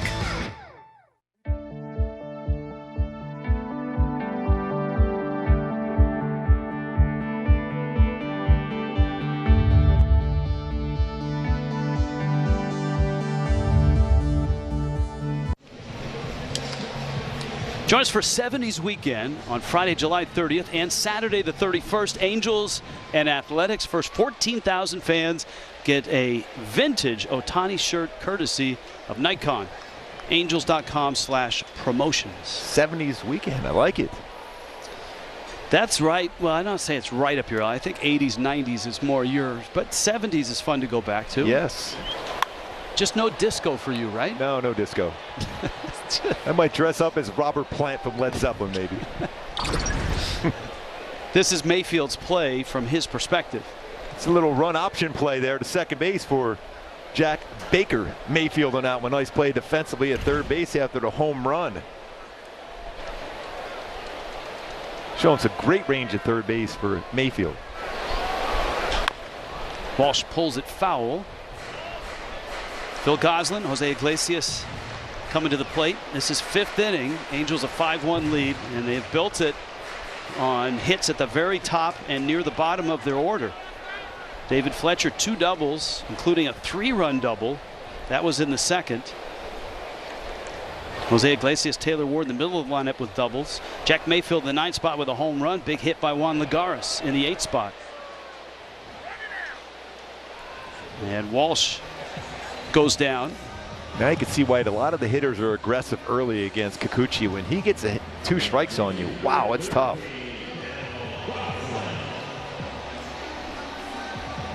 In between his changeup and slider, a huge high whiff percentage. Over 41% whiff percentage on his changeup. Same thing at 32.7% on his slider. You give him a lot of credit because the first 2 years, very heralded and well paid and not very good. An ERA of over 5, and then he just completely changed. Got to the lab, increased the velocity. Better on the road than he is at home. That's odd because Seattle's a pretty good place to pitch. Yeah, you would think you're much better. It would be flip-flopping those numbers. You saw with Flexen last night. He was much better at home than on the road, but he threw the ball very well last night for Chris Flexen. As hot as it's been up there, though, I don't know if the traditional, hey, great place to pitch because of the marine layer works in a lot of places right now. That one off the bat of Goslin in the gap. Popular spot for the Angels. Kelnick picks it up. Goslin stretching in there. Dylan Moore turns to the dugout and says replay it. He thinks that Goslin popped off the bag. We'll see if he kept the glove on him. This could be one of those replay outs if he left the base. Yeah, because he definitely beat the throw to the bag. As a matter of fact, you're able to keep that foot on there. It's very difficult to do that with a hard slide like Goslin did, but you got to really like that ability out in center field for Kelnick. That's a quick throw. Looked like he got on the base and that back foot connected with the base right away. Does it stay? Boy, that you can't tell from that angle. They're going to have to look at multiple angles, and I don't think the Mariners are going to challenge. They're not. Another extra base hit against Kikuchi tonight. That's 4 doubles and a home run. Make that 5 doubles in a home run.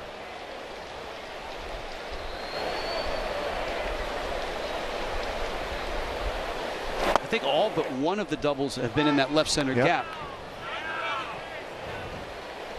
And Taylor Ward pulled his double down the left field line.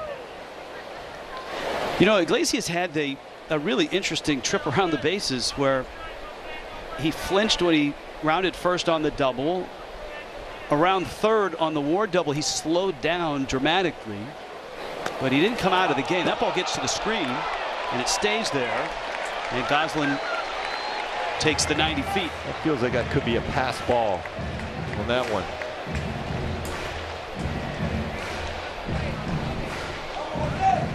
Not so sure that ball quite got the dirt area.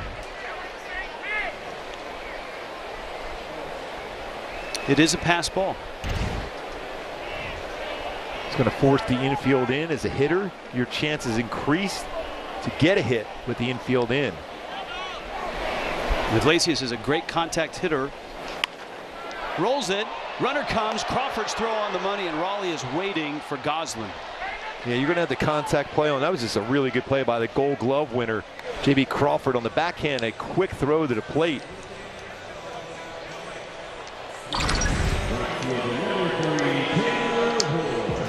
Aggressive on the pitch down. That's exactly what Kikuchi wanted to try to do, get a ground ball. But a nice play on and quick on a transfer by Crawford. Plenty of time to get Goslin at home. Really, there's a lot to be impressed with J.B. Crawford. Defense, swinging the bat, his patience at the plate.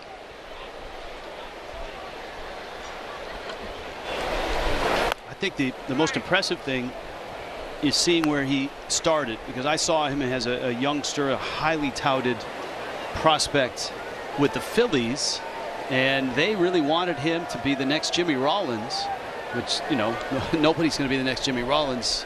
That's a special player. And when Crawford wasn't, that's to center. That's deep. Kelnick back. Taylor Ward, right center. 2-run shot.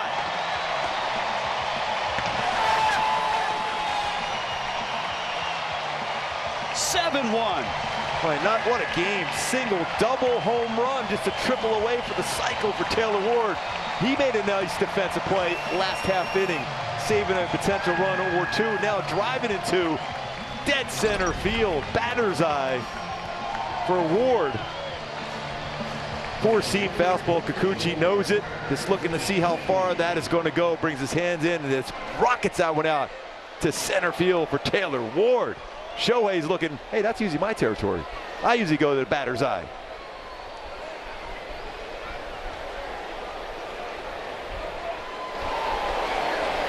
What a swing by Taylor Ward.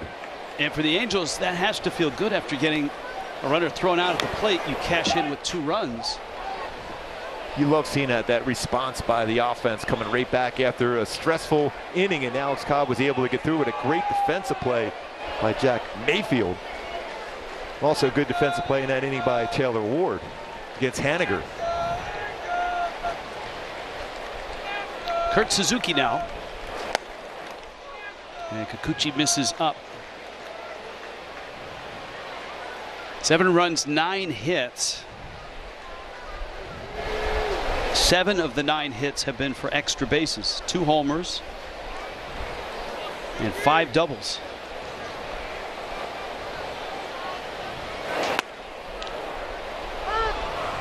Suzuki takes a strike.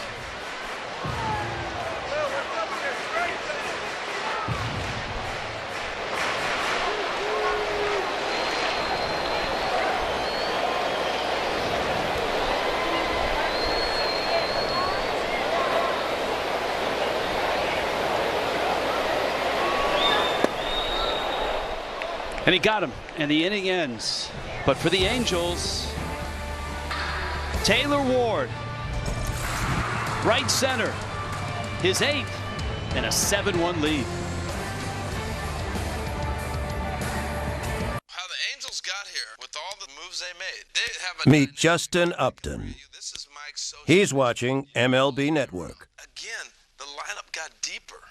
Because that's what baseball fans do. They're deep. They're deep. It is gone! Every time he steps up to the plate, goes into his windup, or runs one down. Oh, you won't see a better one than that. He competes not only against the other team, but against the toughest adversary, himself. MLB Tonight, where the best outdo their best on MLB Network.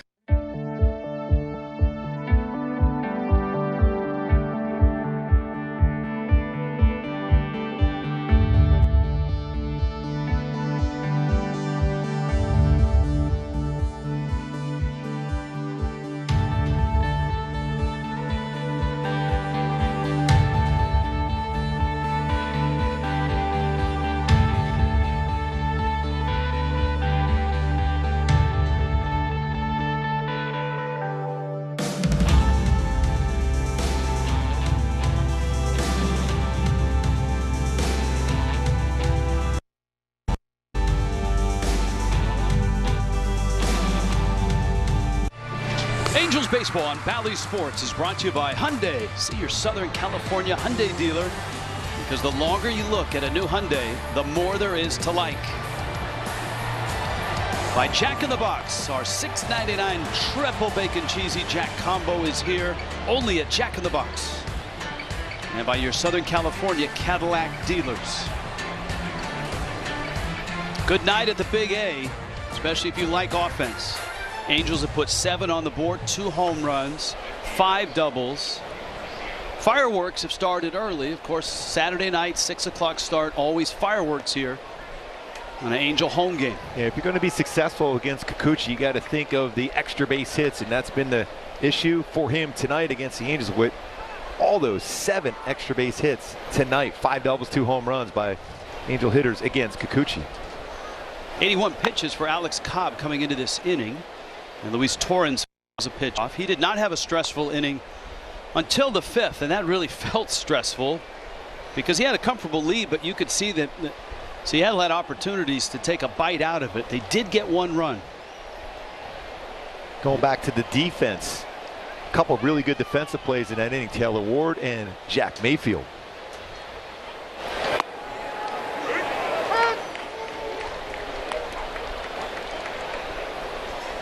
It's always interesting to me to find out, and if we had another minute or 2 with Perry, I would have asked him to find out what numbers or metrics, if you will, a front office of a particular team values. Pitches outside. I asked Joe Madden that yesterday about defense, because there's a lot of ways to measure defense. The old way is fielding percentage. Probably the more accurate way is runs saved, or ultimate zone rating. Ultimate zone rating, yes. Which measures, you know, do you have playmakers out there, guys that can go get it? Ball's hit foul and out of play. And run saved is a really good one, because athletic teams do well. The Angels have not done well in that category, and a lot of it has been the outfield play because of, you know, guys coming in and out of the outfield. Infielders playing outfield, corner positions which are difficult to play. And that hurts that rating. And I asked Joe Madden about it, and he said, well, part of that is putting guys in the right positions, scouting, putting them in positions. and then having them be able to make plays. So he said there's two things that we need to do better in the second half. We have to be better at preparing our guys and putting them in the place, and then once they're there, they have to make the plays. And he's the godfather of that. I remember when I first came in the league, Joe was traveling around with the Angels, and he was carrying this giant computer with him, and he would spit out on a ringed paper. That's a swing and a miss. Ball pops out of the glove, and Torrens is out. He would spit out all his scouting report for positioning players, and he was one of the first to really do that, not necessarily by, looking with his eyes, but by looking at the numbers. Where does the ball go? Where can we put our defenders? And I talked to Perry Manassi on that exact subject during the winter. We talked about an hour and how he saw the importance of defense in the outfield. It's overlooked. You always think of it in the infield.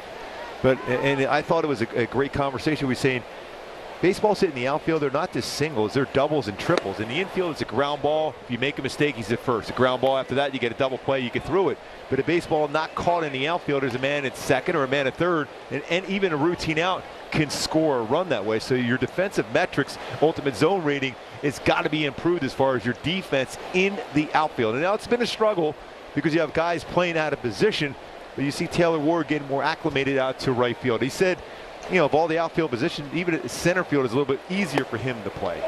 If that's possible, he's drafted as a catcher. Yes. And you got Phil Gosselin out in left field. He's an infielder by trade. Juan Lagares is a run saver out in center field.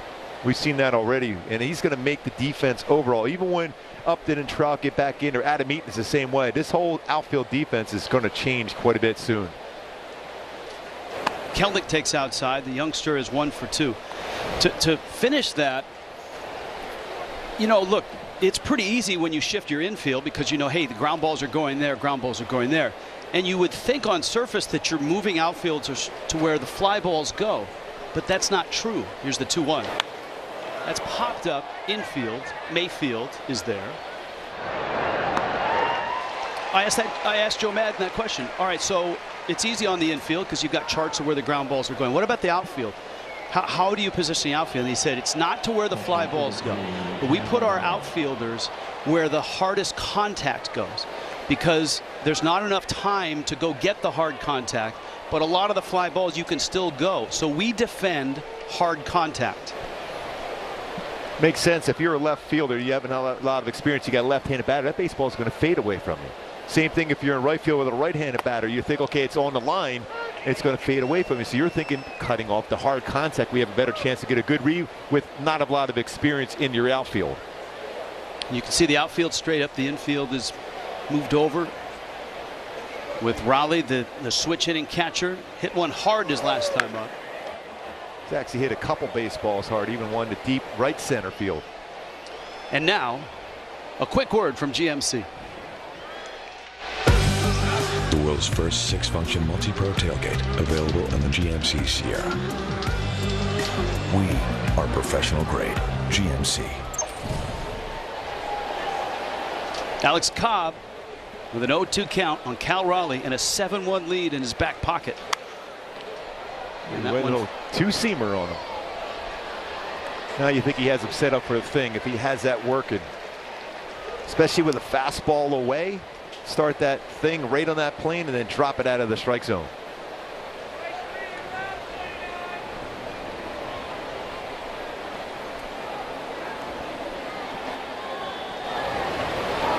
Oh, 2. Got him. That thing that he does so well tonight. 7-1 Angels. Mike Trout. People know he's one of the greatest players this game's ever seen. Meet Mike Trout. Can run. He's watching MLB Network. He's one of the nicest people you're ever going to meet. Because that's what baseball fans do. And he's also got tremendous show hair with his hat off.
by Kikuchi. Just had a tough time with his location. You see the target being set by Raleigh. A cutter supposed to be in. It was out over the plate. Fletch lines a double, and then Fletch up again. Slider was supposed to be in inner part of the plate, up and away, and Fletch left center field for another double. Same thing with a slider here to Iglesias. Same spot, very similar, the same exact spot to Fletcher, and same result, double left center field. Missed spots for Kikuchi tonight, something we hadn't seen except against the Angels. He's missed his spots quite a bit for whatever reason against the Angels in his career. Tough one again tonight.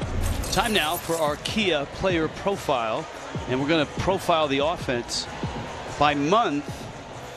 You know, there's nothing wrong with the Angels offense. The Angels offense has been in the upper third of Major League Baseball in a lot of the important categories. And you can see July 4.7 runs. June was a terrific month, almost 6 runs a game, but in July, third best in Major League Baseball. 7 runs on 9 hits in 5 innings of work. And here in the bottom of the 6th, no longer is it Kikuchi, it's Eric Swanson, the right-hander for Seattle. Ooh, that one banged right off of Raleigh and his mask. And really, it's a testament to the entire coaching staff, especially on the hitting side, led by Jeremy Reed, how well this offense has kept it together with some key components out. Not only the 3 we keep mentioning, Max Stassi was out for a period of time, Iglesias out for a period of time. So all these hitters that were out, big important people in the lineup, yet the offense continues to roll and putting up consistent swings from Juan Lagares to everybody else is getting a chance to be able to play, especially bottom of the order. It feels like every Seattle reliever that comes out of the bullpen has a number that has them in the top 10 of something in Major League Baseball. Last night we saw Paul Sewald and Kendall Graveman. And Swanson has some nice numbers.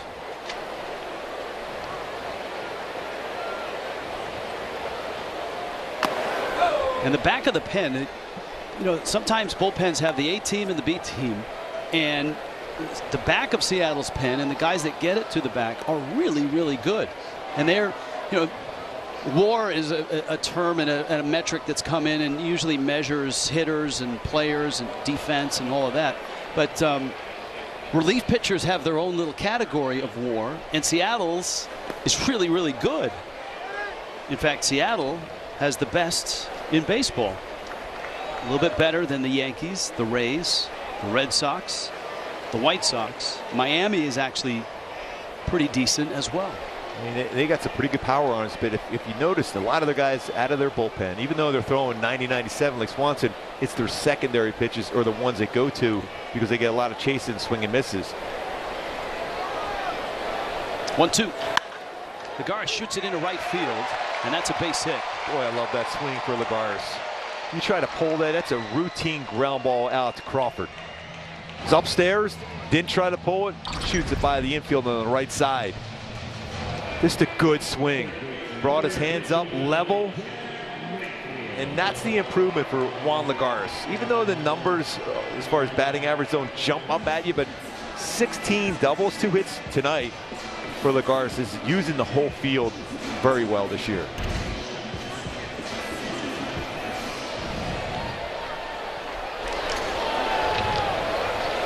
This is a part of the order that's been really, really good. Lagares has 2 hits.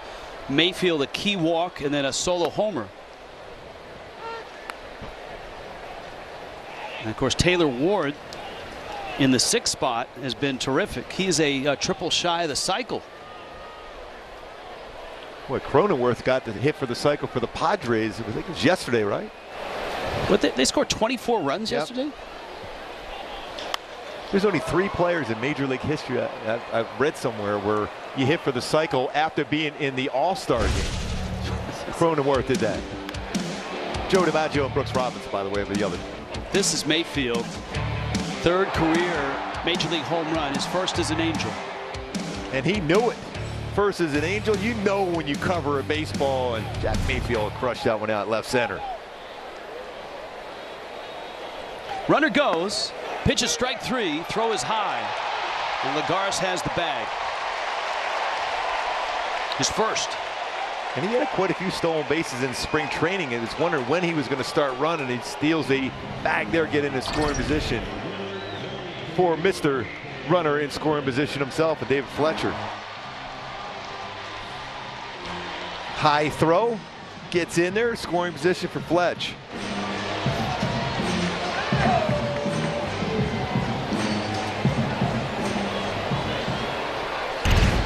David Fletcher now, 2 doubles and a fly ball out. 26-game hitting streak. Took care of it on the first pitch he saw with the double down the left field line. His double in the gap in the second in left center drove home 3 and gave the Angels that early lead.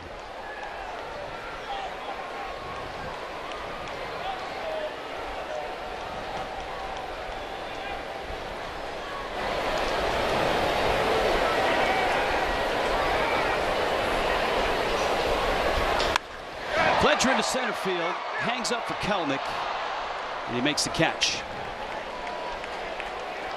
Boy, Fletch's contact, whether it's in zone or out of zone, is amazing. About 94% contact rate in zone, a little over 84.5% out of zone. He's on everything tonight. I've always hit hard, but Kelenic able to run that down. Well, you just feel bad for a baseball right here. I think Shohei's just going to take it out on right now. He's going to crush one night right now. I just feel like he said, you know what, I want to join the party. He has struck out twice and popped out. All of those at bats against Kikuchi, a guy that he'd had a lot of success against, despite the fact that they're from the same high school. But Kikuchi got the best of him tonight, and now he gets a look at Eric Swanson. Ohtani at 33 home runs and 1 for 8. And you can see the shift. Outfield, actually, Kelenic is a bit into left center, but the infield way over.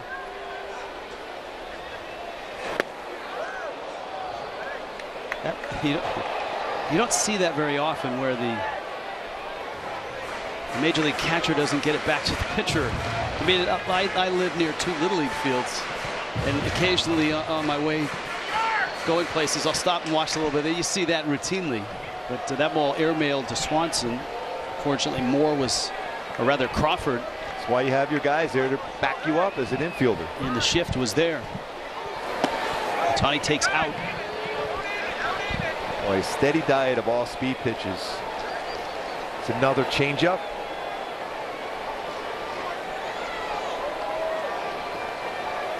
Likes his changeup about 44% of the time. Will throw a 2-1 changeup to a lefty. See if he stays the course. Of course, with Ohtani, part of the legend is he doesn't take batting practice. Well, he does, but he doesn't take batting practice on the field. He does all of his work in the cage. He takes plenty of swings in the cage. He just does not come out and take batting practice on the field.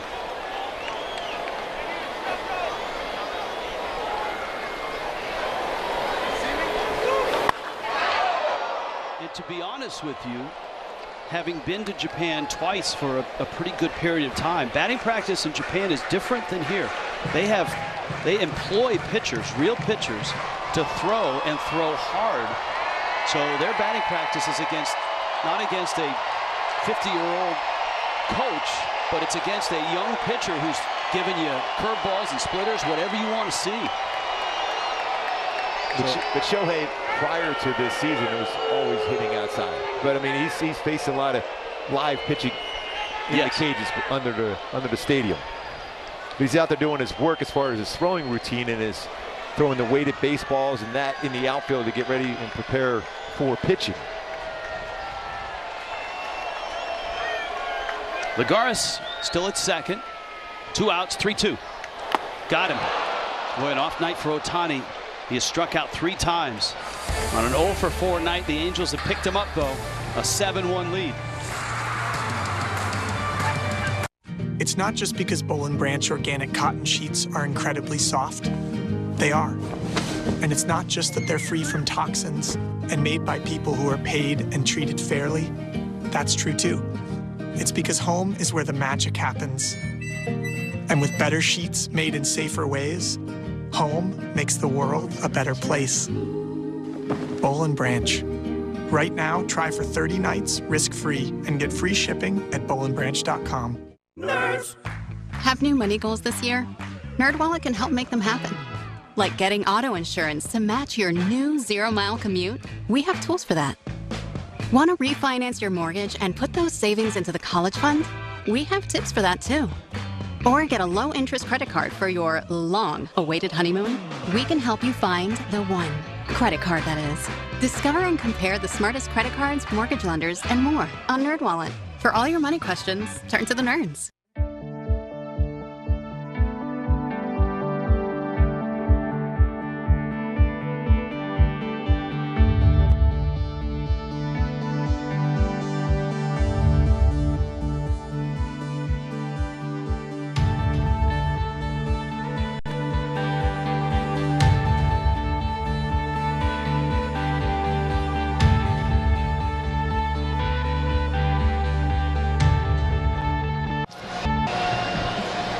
There's a great view at the Big A and nothing but good vibes all around here. You guys have mentioned Hoobie, Rich, Angels 20 for 20. And how about this? Welcome to the stadium, Braden Altha from Tulane, 9th round pick by the Angels here in 2021. Born in Oceanside, and of course you can see he has bled Angels for a long time and loves to be at the ballpark here. I had a chance to visit with him, and a lot of fans already for this young man. I love his edge, Jose. Those highlights you showed yesterday, I love him. Yes, brought him up in Angels Live and talk about the incident or the time they were checking his glove, and he pretty much fed off of that against Mississippi State to go out there and continue to dominate. Hey, Jose, when you're a Cal State Fullerton legend. When you were drafted, did you come to a big league game before you signed, or were you just sign it and go? You know what happened? The White Sox drafted me, and I happened to be obviously living here in Fullerton, Cal State Fullerton here.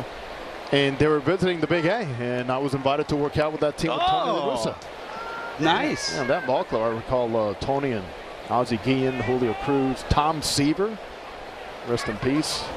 Had to play a little pepper game in right field with Tom Seaver and a bunch of pitchers. Great times, great times. It's a good story. It would also be a good story if Alex Cobb can get through here the 7th inning, add length to the start, shorten the load on the bullpen, especially going into tomorrow's series finale. And you've got Oakland for 2 on the road on Monday and Tuesday. Well, there's that record, you know, when you go 5+ innings ERA. I mean, everything's set up by your starting staff. I mean, we mentioned and talked about defense. Well, you know, your best defender is your starting pitcher. That starts the defense going on, the pace you have and what you're doing on the mound. When you're not going deep in the game, see that record for the starters when you're not going deep, in the ERA and the pressure you put on your offense to come back, and like it almost did last night, but that's a lot to ask for a team to come back like that when you give up some runs early in the game. Alex Cobb, terrific in this one. Had a wobbly inning. That was in the 5th. Got through the 6th. Into the 7th, more swings and misses. You got Shed Long and J.P. Crawford as it's 8-9-1 for Seattle. On a 7-1 Angels lead. Fireworks tonight to the Big A. Afternoon game tomorrow, 1 o'clock. Angels Live is at 12:30. Kent French will have the sunglasses on, the hockey puck ready.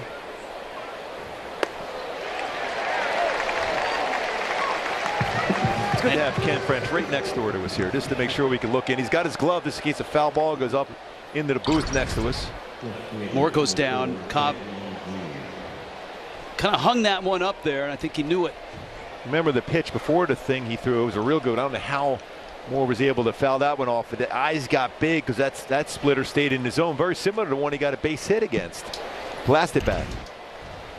Here's Shed Long, who was singled in his 2 trips.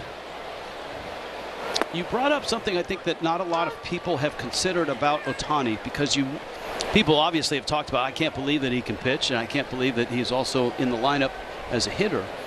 But you talked about a daily routine for a starting pitcher, which is very regimented.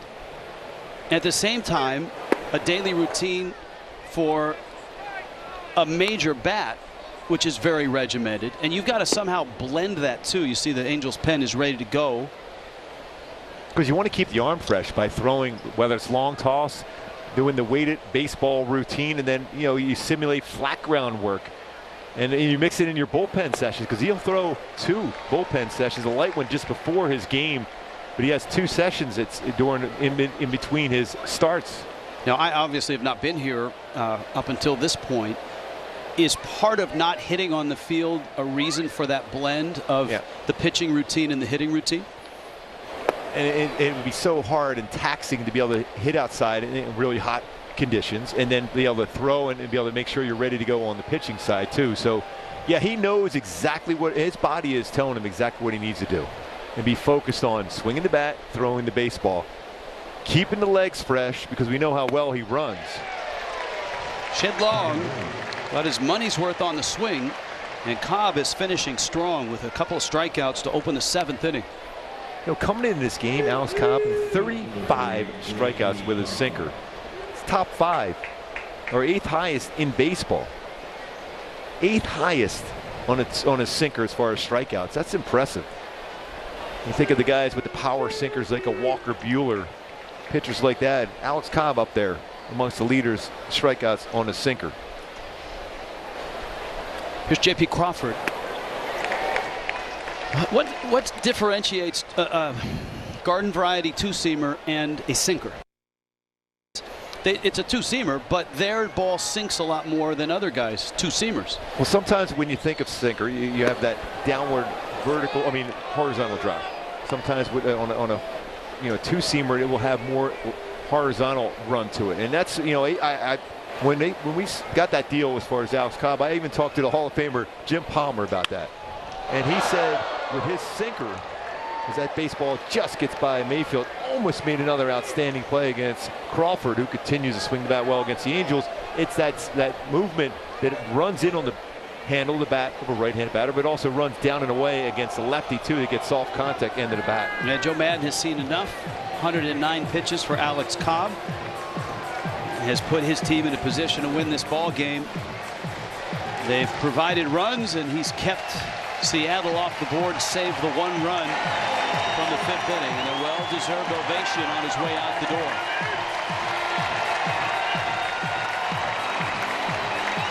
July has been his month. His 3 starts have been spectacular.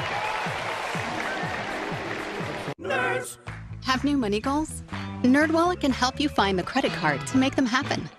Want to earn enough points for a weekend of fancy camping? We have options for that. Maybe have a better credit card than your older sister. We have comparison tools for that. Or find a card that lets you donate your cash back to food banks. We have tips for that too. From low rates to the best rewards, easily discover and compare the smartest credit cards. For all your money questions, turn to the nerds. I was born to be the next big thing. No telling where I'm going, but I'll show you what I mean. Like, na na na na na na na na na na. You see me moving, but they're never gonna catch me.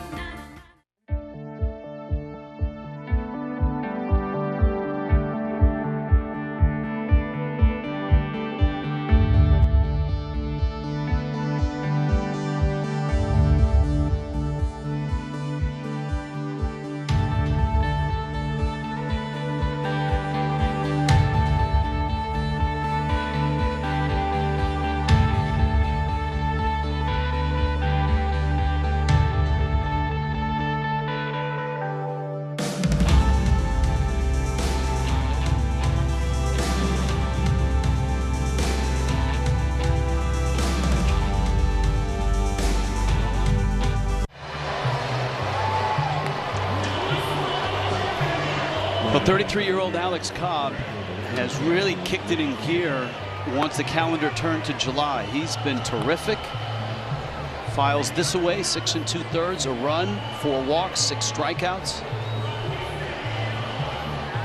I love what he did, walking off the field. The fans gave him a standing ovation. He acknowledged the fans, because we've seen that the last few times coming off the mound. He's been spectacular here at the Big A. And those two back together again. Of course, Cobb came through the Rays organization, which Joe Madden knows so well. Well, what a job by Alex Cobb. This that one kind of a tough inning in the 5th, but the veteran made some pitches and got the defensive help he needed from Jack Mayfield at third, Taylor Ward in right. 109 pitches, 70 strikes. So he didn't waste time when he walked the batters. He pretty much got that out of the way quickly. Here's Haniger, and Steve Cishek bends one in for a strike. Cishek out of the bullpen, the veteran who has that submarine sidewind frisbee type slider. The ERA is under 3.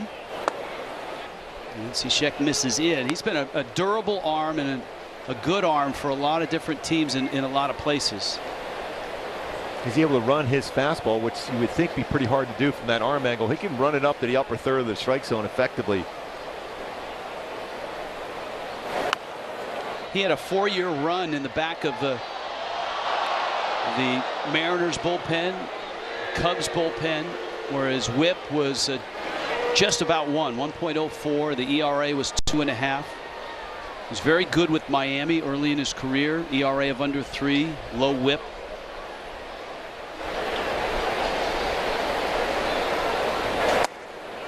And there's that fastball upstairs. Didn't get the call. Pretty close to a strike. Haniger looks locked in. I mean, I know you saw him in the series up in Seattle going into the break. He obviously looked great last night. The sacrifice fly he hit to right field was an absolute missile to the warning track. Up the middle by Cishek. Fletcher's on the spot and throws to first to get the out. Cishek gets the out. Cobb and the Angels a 7-1 lead.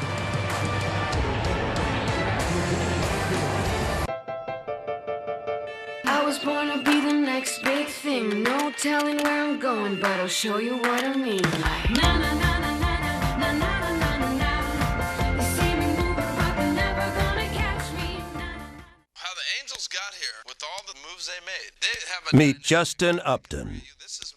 He's watching MLB Network. Again, the lineup got deeper. Because that's what baseball fans do. They're deep. They're deep. Whether it's extra cheese, extra credit, or extra strength, everything's better with a little extra. And with the MLB Extra Innings package, you get more of what you love most of all, baseball.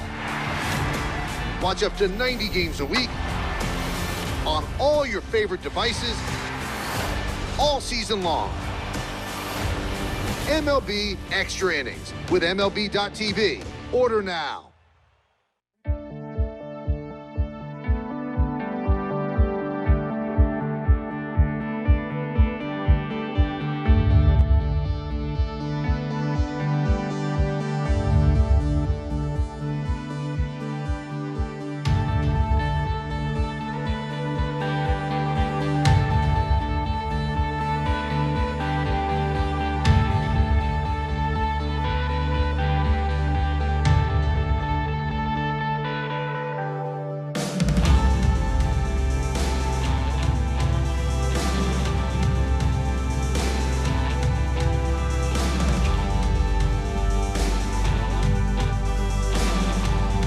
Angels baseball on Bally Sports is brought to you by your Southern California Chevy dealers. By Morongo Casino Resort and Spa. And by San Diego Gas and Electric.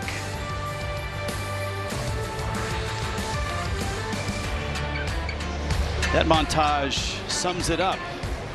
Some heroes with the bats: David Fletcher, Taylor Ward, and Alex Cobb. Splendid start. Added up, it's 7-1.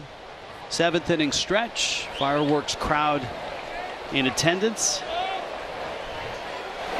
And Jared Walsh, Phil Goslin, and Jose Iglesias scheduled to appear in the 7th. And a new pitcher on the mound for Seattle. 97 miles an hour out of Keenan Middleton.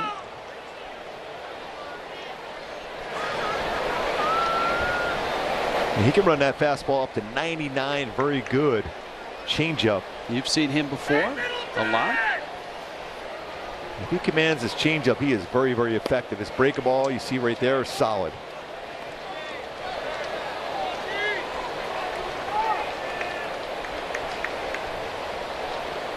A couple years ago, Major League Baseball teams relaxed the rule that everybody had to wear the same color shoes. And I think Middleton has taken it a step further with those stirrups.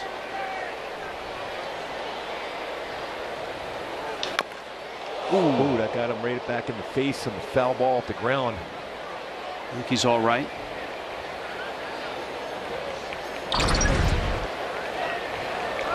Getting that stride, getting that foot down, the timing. Then right back. Face, jaw, and nose. He's walking around, and we'll take a look at him. Joe Madden is out. He wants to make sure. Look at, get out of here. Don't, no, go. Get out of here, Joe. He goes, don't you see me there early every day, fielding ground balls? I'm getting tough hops, taking early ground ball work.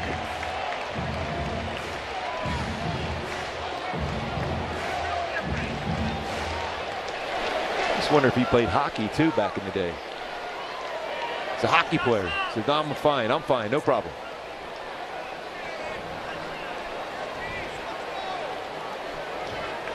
You think they have hockey in Swanee, Georgia? Well, back in the day, the Atlanta Flames back in the day. Oh, that's a stretch. Here's the 1-2. That's foul back.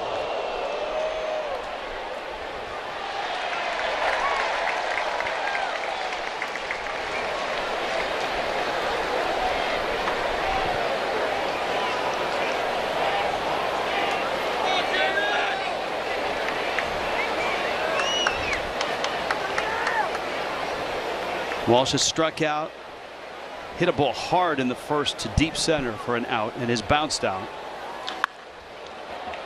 And rolls this one up the line. France is there to the bag. Saturday, August 14th, 11th annual Angels Baseball Foundation 5K, and it's presented by Lexus. Registered runners will receive a commemorative race shirt and a finisher medal. Sign up for the race at angels.com/5K. Did you sign up yet? I'll do it. How about you? I'll watch you. Oh, I'll text you. I'll root for you. Go, you can do it. Here's Goslin. Into the bat and a flare to center. Kelnick has good wheels out there, as we've seen him these last couple nights, and he runs down Goslin's flare. By the way, how impressive is this for the Angels tonight? You got 10 hits, 7 runs, and you're 0 for 8 from Shohei Ohtani and Jared Walsh. That's some balance in the lineup today. That's a good news thing, right? Yes. I mean, it's when they're not going to go 3 for 4 every night. It's great to see that balance.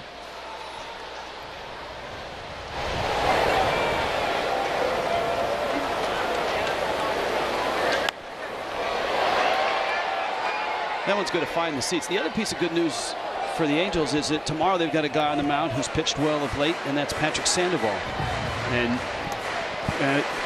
if you're going to make up ground, you got to win series. If this score holds, certainly they could do that by winning tomorrow. Sandoval goes against a right-hander, Logan Gilbert. Gilbert's thrown the ball well this year, but Sandoval 2.65 career ERA against Seattle. Also throwing the ball well at home. So a good matchup on the mound tomorrow afternoon. We got to take care of business tonight. Got a chance to win a series tomorrow afternoon.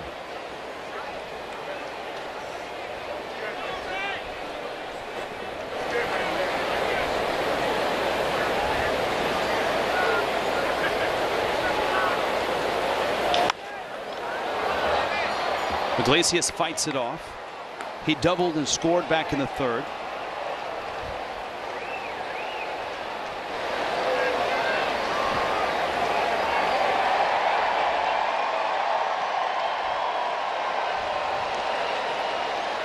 On a night where Oakland has lost. Last I saw, the Astros were getting throttled by the White Sox. They ended up losing 10-1. That's a throttling. Slow tapper, a little in between. Middleton is not there. Anytime there's hesitation, there's trouble and a little bit of indecision by both parties. France and then Middleton, and Iglesias beats it. And just making contact on a pitch off the plate, and Iglesias sees an opportunity to be able to get a base hit as Middleton trying to catch the baseball and find the bag. He's going to beat that one out for an infield hit. Good hustle down the line, and Iglesias, we saw him running around earlier. He looks pretty good running down the line to beat out an infield hit. That's a good follow-up to that trip around the bases that we saw where he was shaking that left leg. Speaking of trips, having a triple here for Taylor Ward, triple away from the cycle.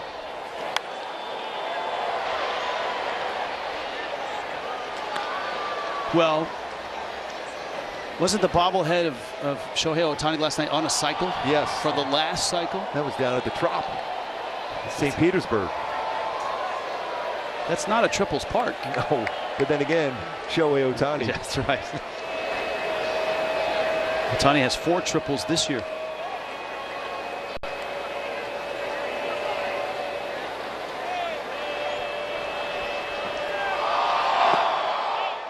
He's gone single in the second, RBI double in the third, and this is the 5th. Well, he crushes this baseball off the bat. Exit velocity 107, going 417 feet. Good play on the carom by Kelnick out in center field.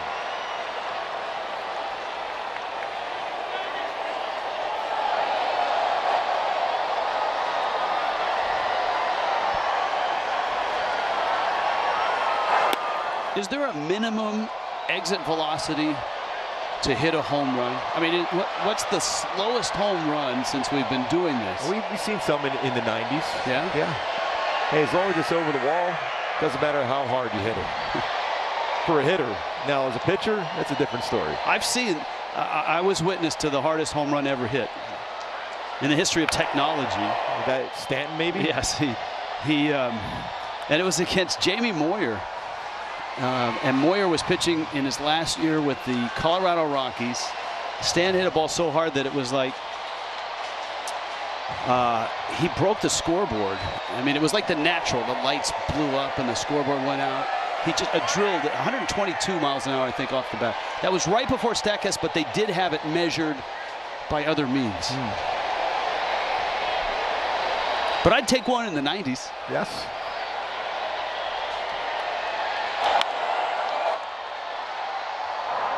Seager, short way to second.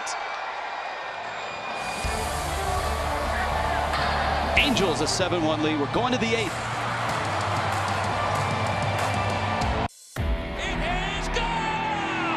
Every time he steps up to the plate, goes into his windup, or runs one down. Oh, you won't see a better one than that. He competes not only against the other team,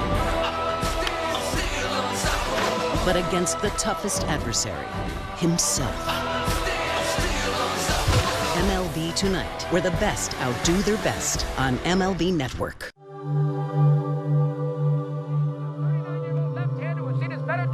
Against a team that's got a bunch of right-handers. Relax and watch High Heat with Christopher Russo, only on MLB Network.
Next visit to Angel Stadium, you want to have the ballpark app on your device loaded and ready to go.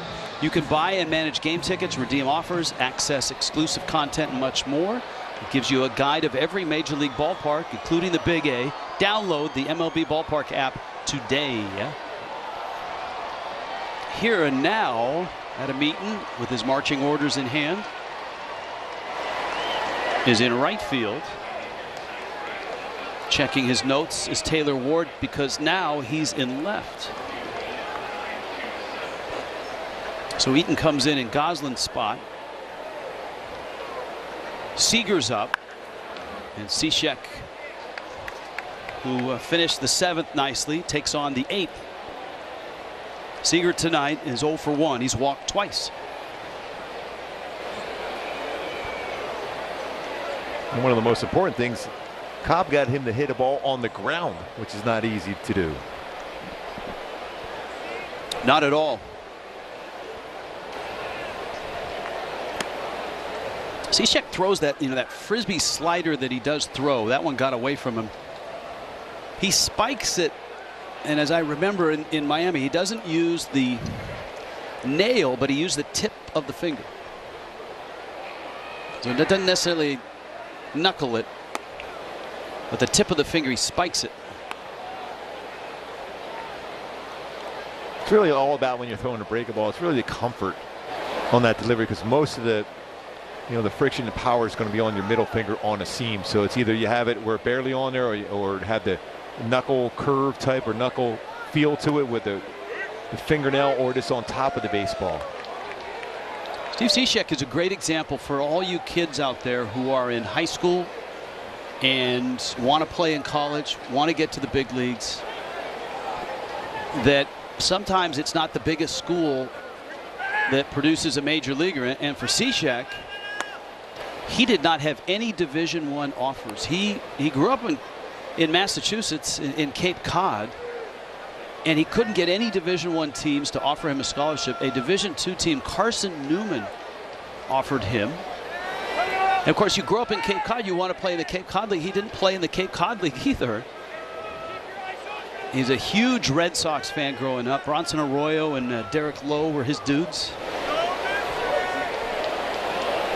He's had a nice, long Major League career. And he loses Seager here to open up the 8th. It's the 3rd walk of the game for Seager. And now, a quick word from Hyundai. Hey, it's your journey. Own it. And we are back at the Big A. Steve Cishek in after a splendid effort by Alex Cobb. Angels a 7-1 lead. Ty France. One of the big plays in this game was the France at bat in the 5th, and that spinning play by Mayfield at 3rd, stabbing the ball and then getting the out at 2nd to limit the damage to just the 1 run in the 5th inning. Cishek with 6 double plays turned him behind this year. There's a roller up the middle, but that's going to find the outfield grass. So a walk and a single, and Seattle has a couple runners on with Luis Torrens up. So now with the finish off the last inning with a batter face for Cishek and 2 in this inning. Now you have that requirement of 3 batters face once you go back out in the inning. Joe Madden trusting Cishek to get a ground ball again, this time at somebody, to get 2 outs with it. I think this is the time where if you're Jarrett Walsh, you got to be ready on your side of that field. Fletch a little bit further over now. Not as much of the shift put on against Torrens this time.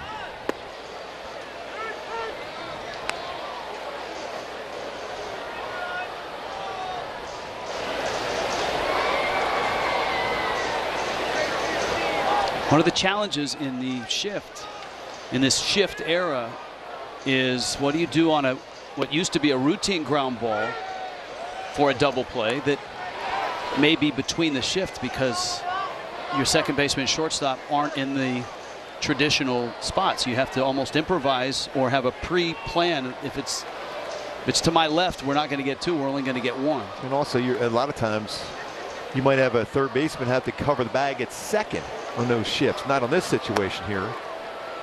But a lot of times as a left-handed batter, you'll see that. It's a different turn and feed for a third baseman.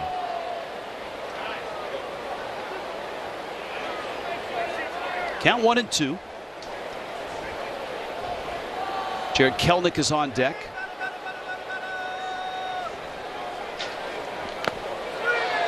And that's in and out of the glove of Suzuki.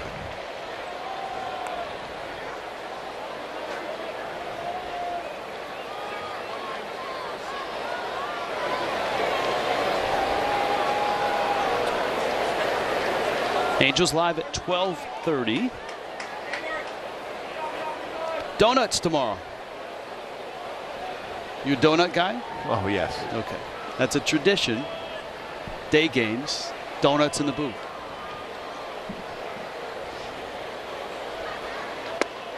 That's Steve Cishek right there. And he froze him with a breaking ball. Nice pitch by Cishek. So Joe Madden is now going to go down to the bullpen. Good late break to that slider.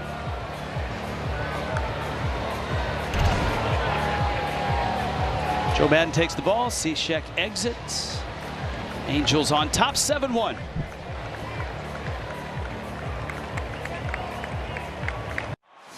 Celebrate baseball with the MLB Extra Innings Package, which includes MLB.tv.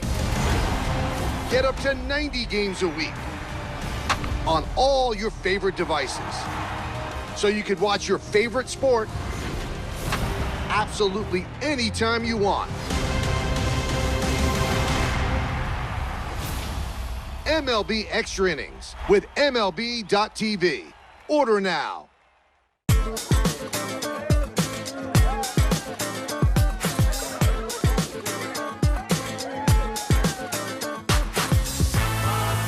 Everywhere you go, everything you do, you can always take the game with you.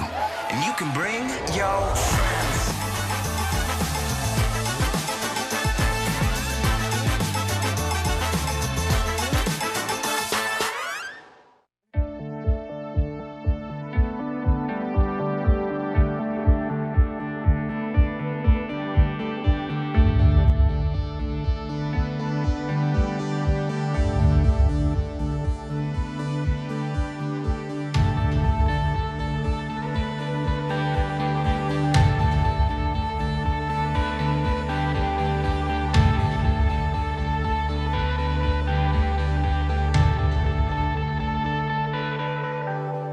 Eighth inning, Big A.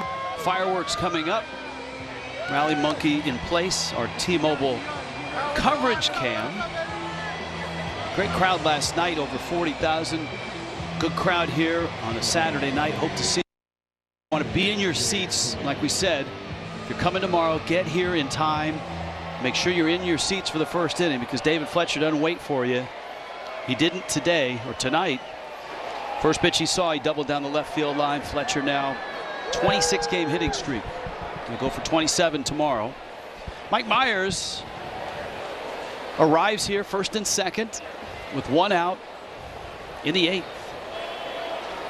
And Jared Kelnick swings, hits it hard. Walsh has it, fires second, relay. Myers there, but didn't get the bag.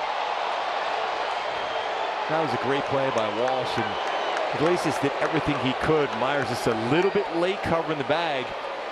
You want to try to get there as quick as possible and don't get into that stretch position until the baseball is coming towards you. Iglesias did everything right, but a good throw by Jared Walsh too. Just slow down. You want to get to the base first. Just miss the base.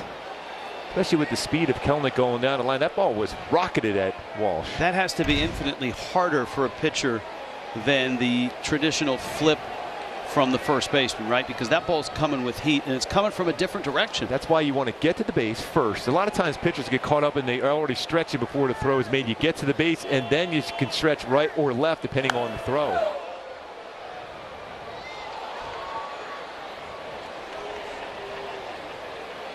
What a play by Walsh again. He practices that every day early. Ground ball at him, the quick feed to second base, whether it's Fletch or Iglesias covering the bag. Joe Madden said yesterday that Walsh is starting to remind him of Anthony Rizzo, who is one of the great, he's the Keith Hernandez of this era in terms of defensive first baseman. I just love watching. His hands are so good at first, and at footwork. And if you look over time, teams that are really good defensively, they have a great first baseman, defender at first. And did I read correctly that Walsh has emulated Rizzo? He wants to be like Rizzo's kind of the model, the template. And he agreed with you right there. You're shaking your head. Yes, he is. I think he's still shaking off the foul ball that hit him in the eye. Myers is out in front of Cal Raleigh now.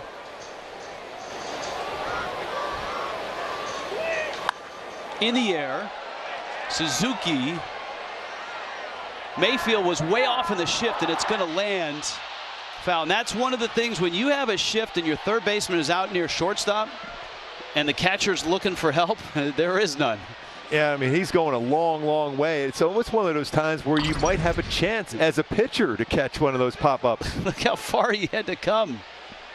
That is some sprint work, and you're trying to see exactly where Suzuki is too, because that's a pretty good collision on the run like that for Mayfield. Like I go back to, every once in a while as a pitcher, that's your one shot of catching a pop-up.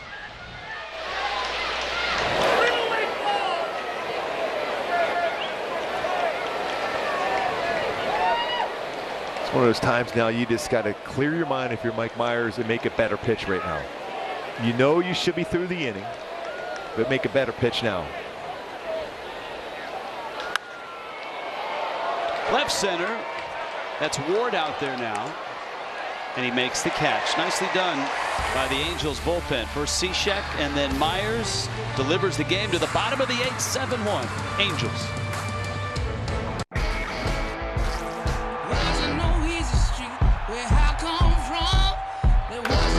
And it falls in. And that's a strikeout. To the warning track, it's out of here. He struck him out swinging. And he lines one.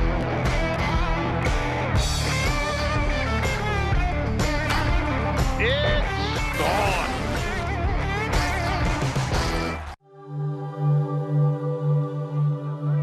Left-hander who's seen his better days against a team that's got a bunch of right-handers. Relax and watch High Heat with Christopher Russo, only on MLB Network. Whether it's extra cheese, extra credit, or extra strength, everything's better with a little extra.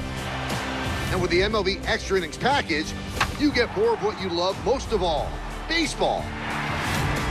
Watch up to 90 games a week on all your favorite devices all season long. MLB Extra Innings with MLB.tv. Order now.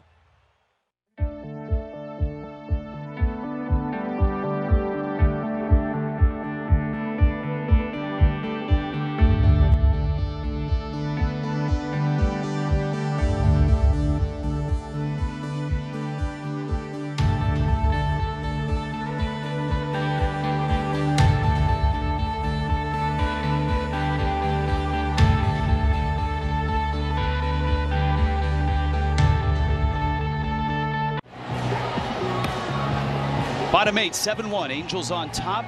And here is tonight's Hyundai Key. Jump on it. Did that for 7 extra base hits against Kikuchi. Tonight, 5 doubles, a couple home runs. 7 runs in the game for the Halos, jumping on some early counts and doing damage on some all-speed pitches. Sir Mix-a-Lot, that's for you, Rick. Thank you. You're showing your versatility. So you're putting some pressure on me for tomorrow's afternoon's game. That's right. You got it. Sunday afternoon. Got to try to keep it at Seattle. Well, look, I've been a lot of places. You can do that Miami sound for me if you want. You can go Journey from the Bay Area if you want. I've lived in a lot of places. Mark Gubaza. Wichita, Kansas. Would I be considered one of the friends in low places for you there, Garth Brooks? Here is Suzuki. Rafael Montero, the pitcher. When I was in Wichita in Double-A, there was an infielder that showed up because of a trade. That was a Padres affiliate, and it happened to be Jose Mota. Really? Yes. I was together with Jose in the minor leagues for, I think, parts of 3 seasons. Wichita and Las Vegas. And he got to the big leagues. So it's fun to be back on the same team with Jose. There it is.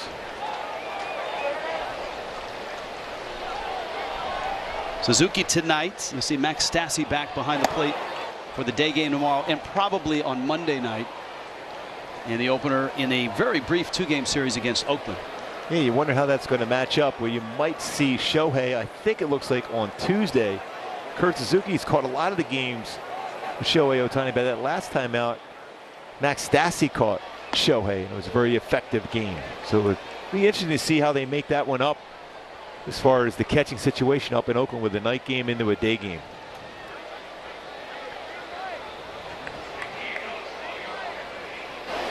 Joe Maddon, has been a guy that wants to make sure that it's the comfort zone as far as the catchers and pitchers scenarios.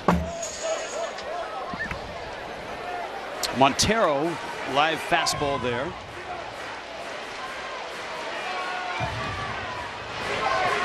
Montero's already appeared in 38 games.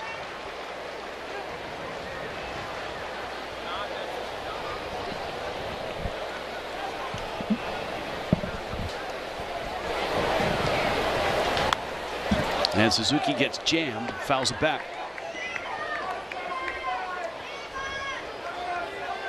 Angels trying to pop back over 500, set themselves up to attempt to win the series tomorrow. Take a little bite out of Seattle, who's ahead of them in the standings.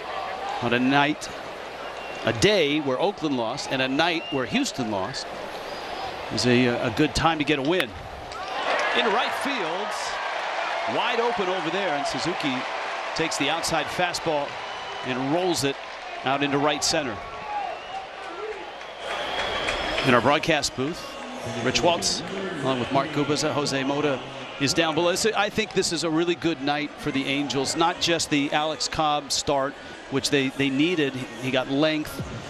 But the fact that Ohtani and Walsh really haven't produced anything. The Angels have 7 runs up on the scoreboard. And David Fletcher doing what he does best. He got that 26-game hit streak going right away in the first inning with a double, a couple doubles today, including a bases clearing double with runners in scoring position for Fletch. But the bottom of the order, Taylor Ward putting together an excellent game with 3 hits, including a home run.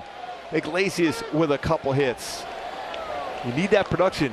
Jack Mayfield went yard, and then also an outstanding defensive play, really preventing a big inning scenario for Seattle back in that 5th inning.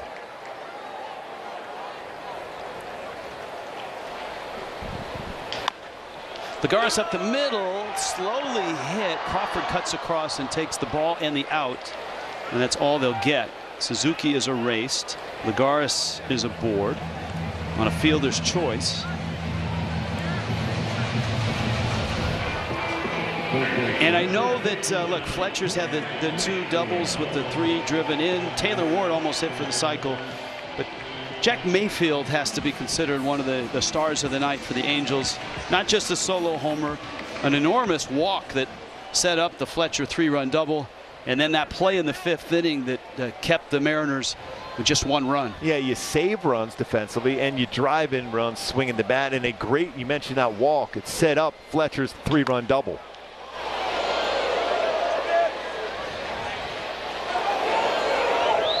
And as you pointed out, he knew it when he hit it. There's the little flip. He's not hit many. It's just his 3rd major league homer. Yeah, 421 feet off the bat. He knew it right away. I was like, wow, he did know that right away. Saw the bat flip. I was just wondering how far that was going to go over the fence.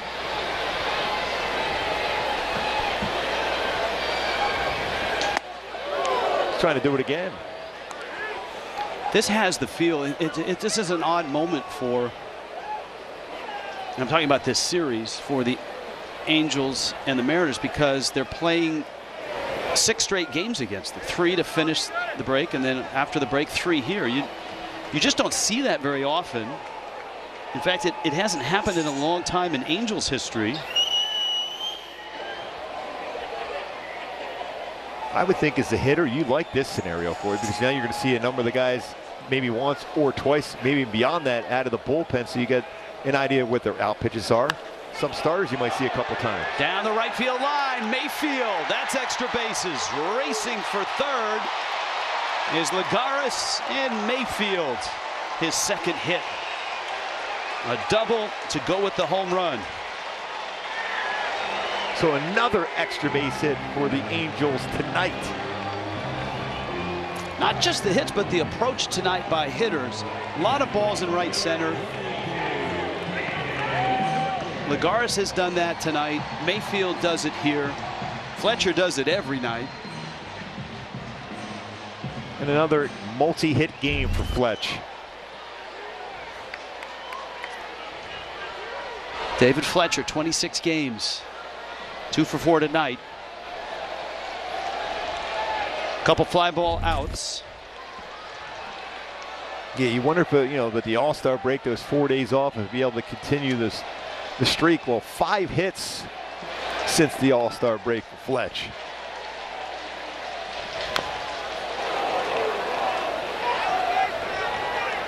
It's such a great story, and we noted that coming into this series, you have a ton of players on both sides, Seattle and the Angels, from this area, from not only Southern California, but from Orange County, and nobody gets more Orange County than this guy.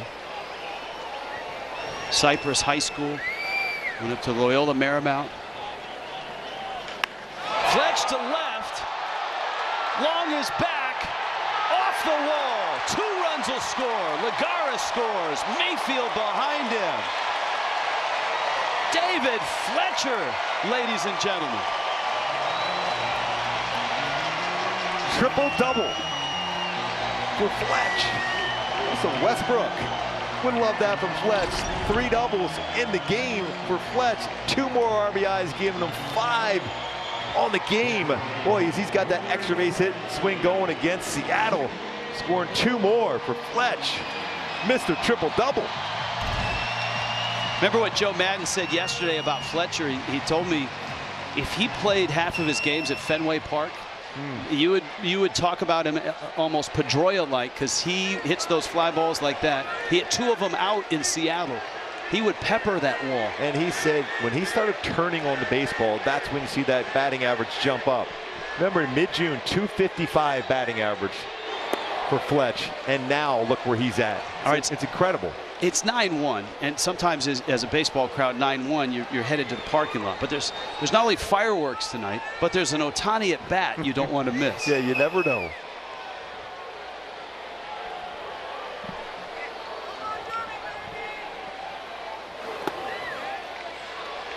And this is a very un-Ohtani night. 3 strikeouts and 0 for 4. He and Jared Walsh, who have combined to drive in 138 runs, have combined to go 0 for 8 in this game, but it hasn't mattered one bit. The Angels have 14 hits, 9 runs. Talk about some balance. Your number 1 hitter in your lineup with 3 doubles, 5 RBIs. Your number 9 hitter with a double, a home run, and an RBI. Runs scored. 2 runs scored, 3 runs scored for Mayfield.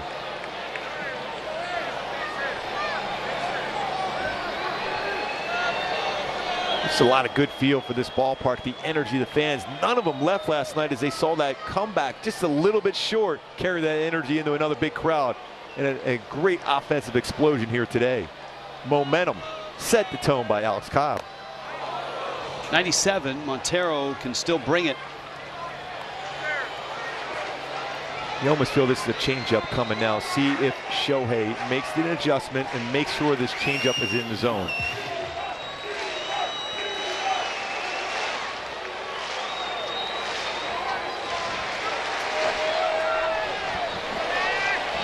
Two and 2.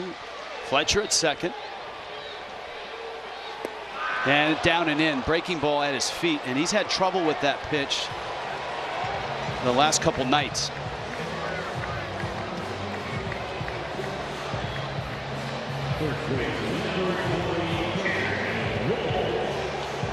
Do you think Joe Madden would consider giving him a day off? the communication between Shohei Ohtani and Joe Madden has been great. If Shohei goes in there tomorrow and says, you know what, our chances of winning the game are much better with me in the lineup, I think Joe's going to keep him in the lineup. Granted, I mean, he had a lot of taxing work in Denver. Home run derby, started the game, led off the game at the plate there too with a couple at bats.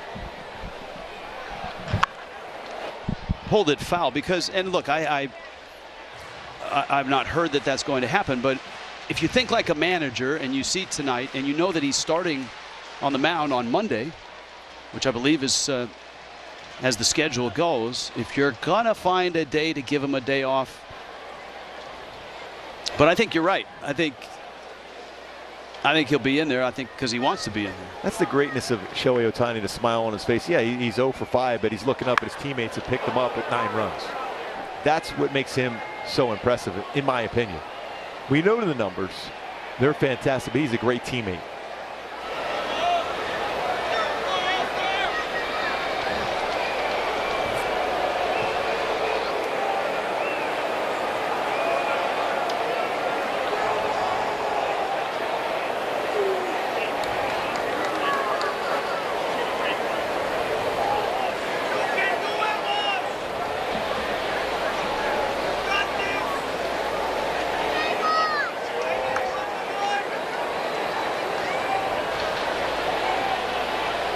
Oh, 2. And Walsh got him. So Ohtani and Walsh are 0 for 10 combined. And the Angels have scored 9 runs and have 14 hits and have a big lead going into the 9th. Whether it's extra cheese, extra credit, or extra strength, everything's better with a little extra.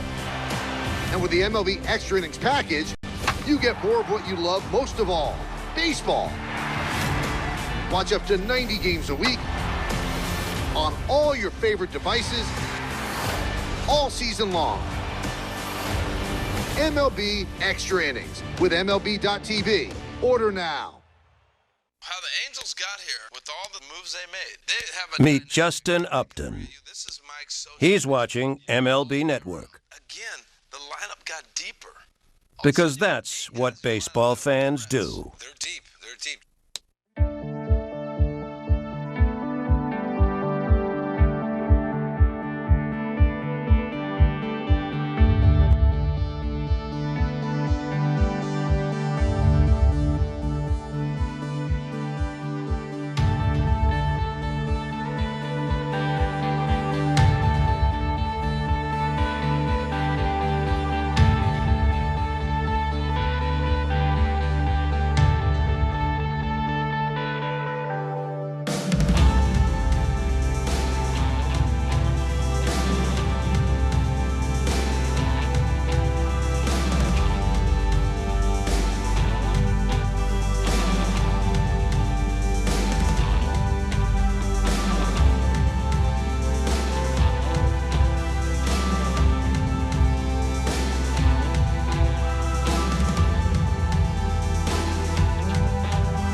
Toyota Player of the Game. We talked about the hitters, but the award's going to this guy for a fantastic start. Yeah, how you keep that momentum from what they did in the 9th inning, it's all set and predicated around how your starting pitcher goes out and performs. And Alex Cobb was outstanding tonight. 6 2/3, 6 punch outs, had some ground ball action, and the fans loving what they're seeing, that competitive edge. But Alex Cobb with 6 strikeouts, been really good in 4 starts versus Seattle this year, 3-0 potentially. And the bullpen has kept it rolling. Steve Cishek got a couple outs. Mike Myers got a couple of outs. And Alex Claudio now gets the 9th. He'd like to bring that ERA down a bit. Dylan Moore in the 8th spot for Seattle. Shed Long behind him. And then J.P. Crawford in the 1 spot. Jake Fraley, we've not seen him yet.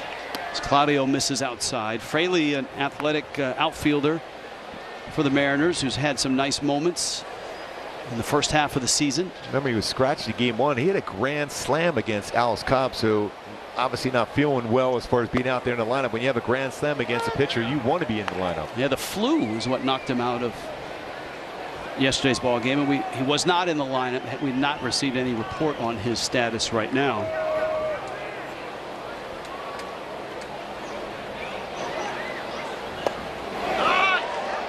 What a good changeup from Alex Claudio. I mean, he has that good arm action.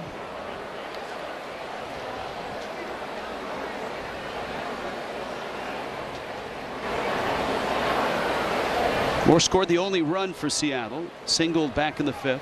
Scored on the Haniger sac fly, which is more of a sac line drive to deep right.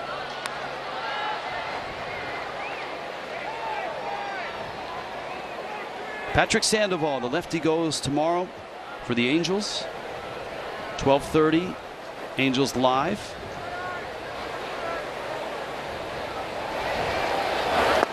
Bring your sunscreen. Day baseball.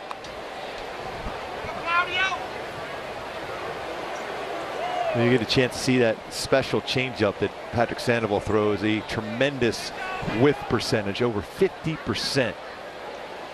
Talk about a swing and miss pitch, a changeup for Patrick Sandoval. That one knocked into left field, and Long has a hit to open up this 9th inning.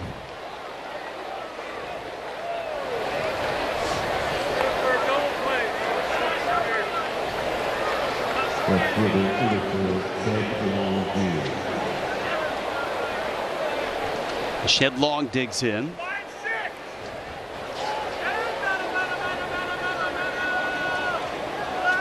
Of course, the week ahead for the Angels is one filled with some opportunity. Not only they get Oakland for a couple of games, they go play a Minnesota team for 4, and the Twins have had their issues. The Rockies come here for 3 on the 26th on a Monday. Obviously, it's not been a great season for the Rockies. And then Oakland's here for 4. And it's 2 weekends away. The Athletics, a Thursday through Sunday from the 29th of July to the 1st of August.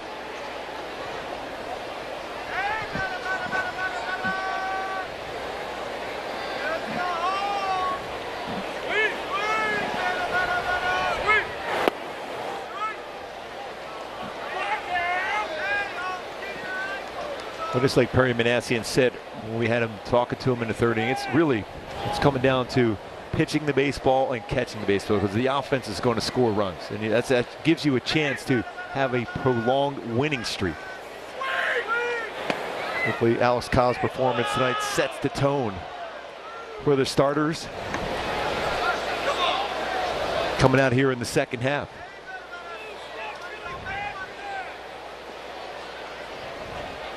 There are very few perfect teams in baseball. Everybody has a missing part or two. And if the Angels can pitch better, then you would think this offense is just going to stay where it is or get a little better when Mike Trout steps back in, when Justin Upton steps back in. If Anthony Rendon comes back, they hope in late July, early August. I don't think we could say it enough. When you have Ohtani and Walsh 0 for 10 in the game, and you look up, you got 9 runs scored and 14 hits. That's a great balance and a great sign for this team. Against an all-star starter in Kikuchi, I know that Angels have had great success against him, but not a lot of other people have. And Long strikes out. Here comes Crawford.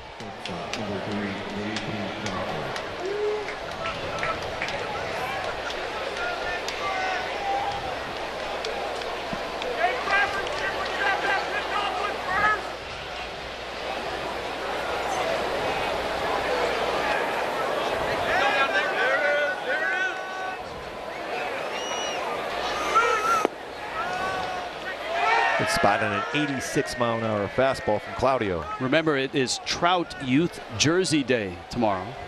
If you see a really large 13-year-old, just say, "Hi, Gooby." Here's the fouled at the plate.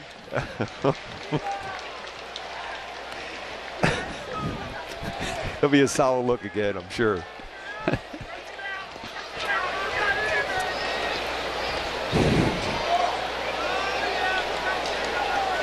Count 0-2.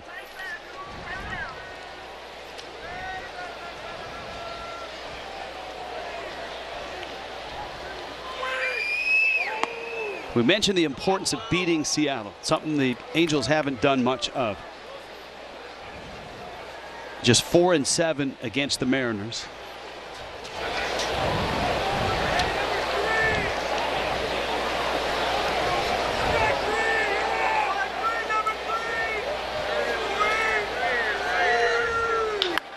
Crawford knocks it into center. Aggressive turn by Moore at second, but he'll hold there. In a game like this, it's not a stressful inning, or as stressful for a reliever to come in with the game on the line, but it's still something that the Angels staff, Matt Wise and Joe Madden, are watching, because they're looking for, and we focus on the rotation, but they're looking for market improvement in bullpen production, bullpen effectiveness.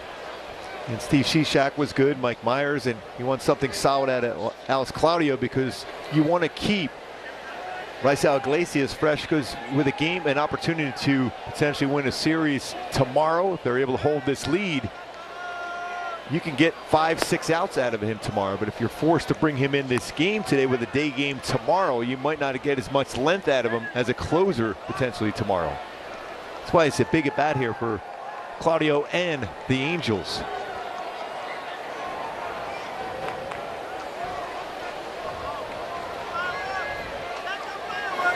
It's always tricky for a manager around the All-Star break with a closer, because you get 4 days off. Certainly he wasn't needed last night, but he's up now. Why is he up? And it's 9-1.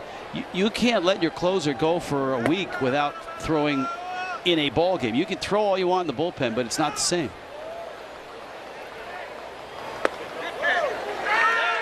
Maybe going back to, you would like to see him just get a little bit of work in here now, down in the bullpen, to be fresh tomorrow, to get 5 or 6 outs to be able to win a series against Seattle. That's your goal. Yeah, and that's the goal for Claudio, is keep him there. Yep.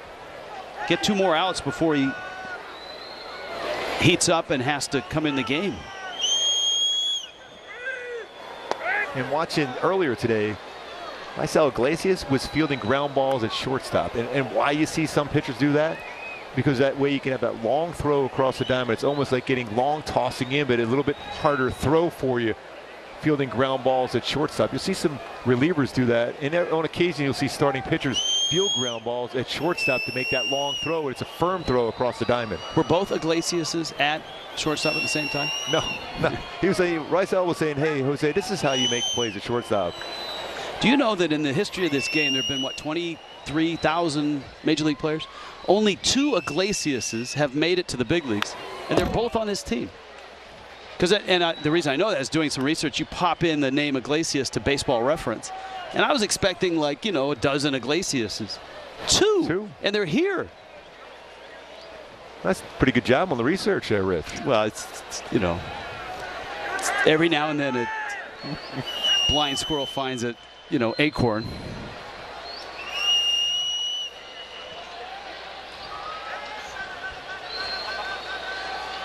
Haniger clobbers one down the line and gone. Mitch Haniger feasts off of Angel pitching. He did it last night. He did it going into the break. He's done it this year, and he's done it tonight. That's not easy to keep that one fair. That ball was hit hard enough. It didn't get a chance to hook foul. That's now 15 career home runs for Haniger against the Angels. Let's go right around that foul pole into fair territory for a home run, 3-run home run, and it's going to force Joe Madden to go to the bullpen.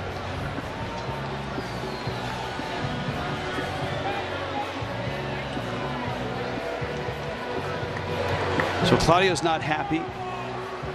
Seager awaits, and Iglesias will get some work in for the Angels, hopefully finish this thing in the 9th.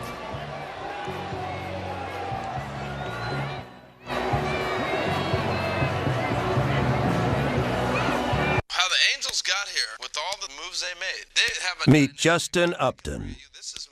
He's watching MLB Network. Again, the lineup got deeper. Because that's what baseball fans do. They're deep. They're deep. I'm Lorenzo Cain, and you can catch me robbing home runs on MLB Tonight. I'm Bill Ripken, and you can catch me talking about those robbed home runs on MLB Tonight. MLB Tonight, where baseball's best players are side by side with TV's best baseball analysts. Whether it's extra cheese, extra credit, or extra strength, everything's better with a little extra. And with the MLB Extra Innings package, you get more of what you love most of all, baseball. Watch up to 90 games a week on all your favorite devices all season long. MLB Extra Innings with MLB.tv. Order now.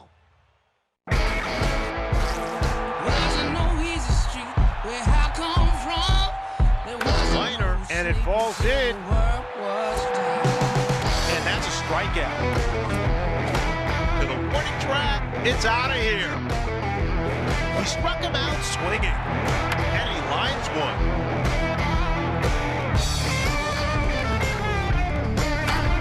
It's gone.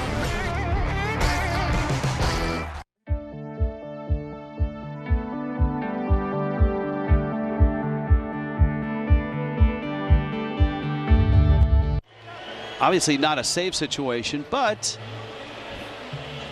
it does give him a chance to iron out and get a little bit of work in and maybe sharpen up. What you don't want is him out there longer than you want to be efficient. 7 to 10 pitches. That's the one thing that's been really impressive about Raisel Iglesias is he gets hitters out quickly.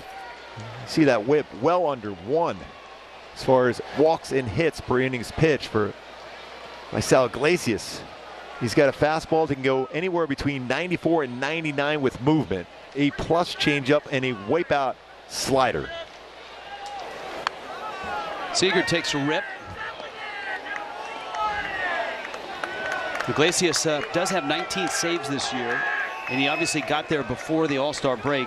The last Angel to get there before the break, Houston Street, who had 24 back in the 2015 season. By the way, how about Mitch Haniger with 16 RBIs this season versus the Angels? 16. Have 4 of them today, 2 of them last night. It's a great story of what he's battled back from. Yes, and it starts with a swing change in the minor leagues, and then success, All-Star in Seattle, and then a couple of really bad freak-type injuries. Surgery, a couple surgeries, and a lot of rehab over the last 2 seasons. But he's back to his form before those injuries.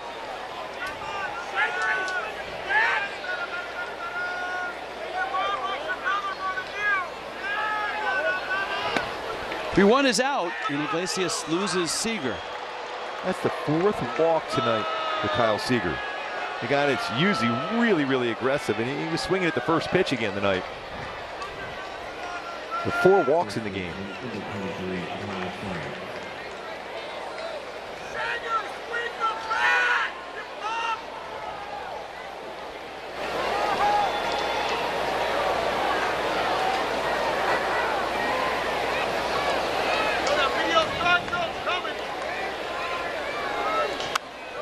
In the air and foul. We have a deep and talented research department here at Bally Sports. And this note just crossed. We just established that there's only 2 players in Major League history named Iglesias, and they're both Angels. They were also born 1 day apart in Cuba in January of 1990. Not related. Wow. That is Scott, who's a part of the very national group that we've built of researchers. That's amazing. And yes, he went on that one.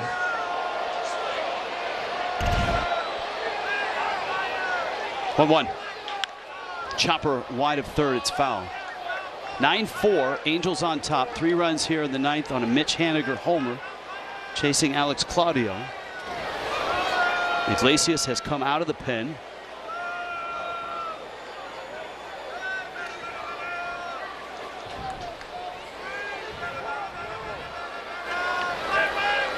Seager at first with 1 out. And France fouls it back.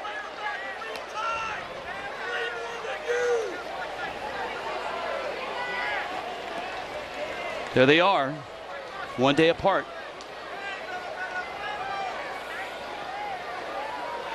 One was playing shortstop before the game, the other playing shortstop during the game. Line drive base hit, right field. Eaton to pick it up. Seager's going to turn. Eaton's got a pretty good wing. Cut there, throw behind at first, and safe at first. Diving back in is France. And this Mariner inning continues. And this is what you fear having to bring Iglesias in. It's one thing you know, it's not a bad thing to bring him in to just get a little bit of work, just to tune up after the All-Star break. And there's a different edge to you as a closer coming in these games. And all the discussions from past closers to present closers, they all think, you know, I want to get my work. You just don't have that edge. Torrens now. That's the second hit for France.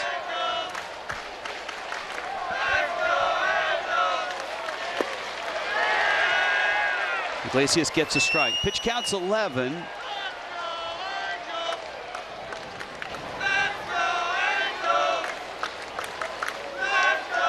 See if we get an off-balance swing and get a ground ball to Jose Iglesias. Return a double play here. That would complete the circle.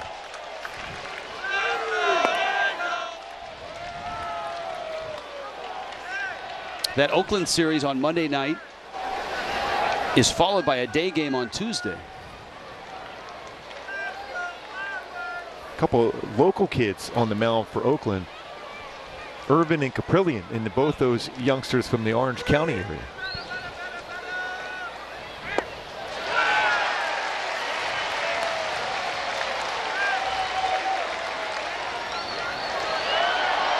One and two. Off day on Wednesday, and then the 4-gamer in Minnesota opens up, which has turned into a great ballpark to hit, by the way.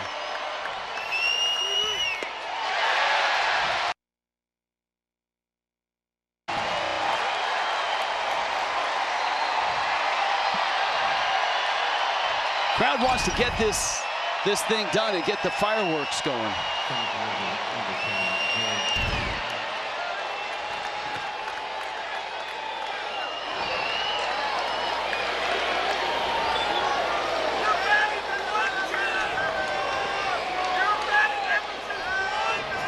Kelnick, who got a hit last night in his last at bat, a little 35 hopper that got through the infield, had a solid line drive hit in the second. He's gone 1 for 4 tonight.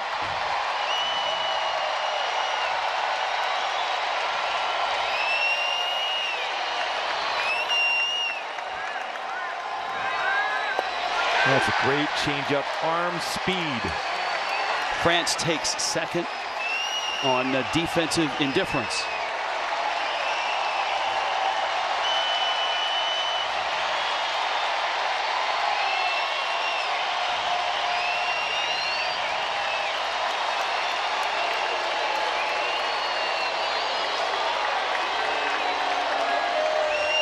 $29,000 here on Saturday night for fireworks. Had 40 last night.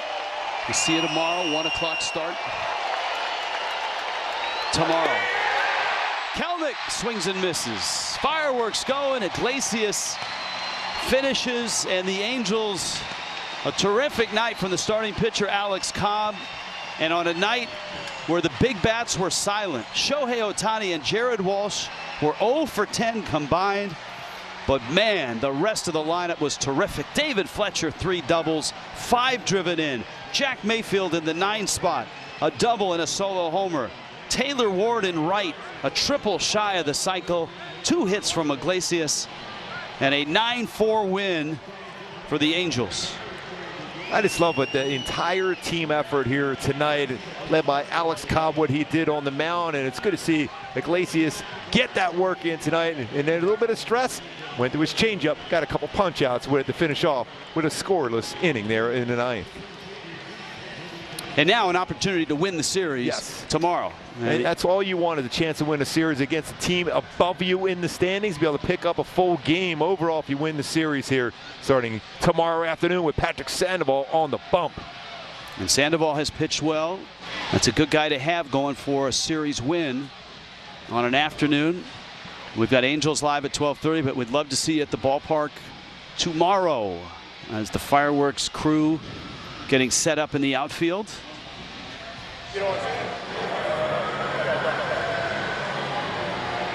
All right, Jose Mota is down with Taylor Ward. Jose. Thank you very much, Rich. Well, you hit the ball all over the place, spread around very nicely. What was the approach against Yusei Kikuchi? Just trying to get a good pitch to hit. He's got a good fastball and a good cutter, so just trying to get that up, out, over. Put a good swing on it. Second at bat, just same thing, just trying to look for a good pitch to hit. Stayed on it well, and last at bat, gave me a good pitch and got all of it. So feeling good and just want to keep it going. Well, this ball club to keep it going, the importance of not having necessarily the contribution of the guys up the middle, but you guys top and bottom picking them up. How big is that for you guys? Oh, it's awesome. Absolutely. We have a great team here, and to see like the guys in the lower part of the order distribute and do their thing, it's awesome. So we just want to keep helping the team win. How impressed are you with what David Fletcher is doing at home plate? Oh, very impressed. Fletcher's the man. It's always fun to play behind him and watch every at-bat that he takes, so super excited for him. And lastly, Alex Cobb has become a go-to guy for you guys in that clubhouse. How big is he for you guys overall with his leadership? Oh, it's awesome. How many years he has in the league, it's awesome to pick his brain a little bit, even as a hitter. So, I mean, the stuff that he has, it's pretty special, so just want to keep him going as well. And I'm sure as a former catcher, a current catcher, you appreciate that even more. Oh, yeah, absolutely. Thanks, Taylor. Nice job. Thank you. Well, Taylor gets it done, as the Angels have asked. It doesn't matter where he plays. Versatility is a plus. Stay tuned because we're going to break it all down. Yes, Rich Waltz, Gooby, myself, as the Angels use the Fletch at the top and everybody else, including Jackie Mayfield, getting it done. Stay tuned for Angels Live postgame coming up right after this.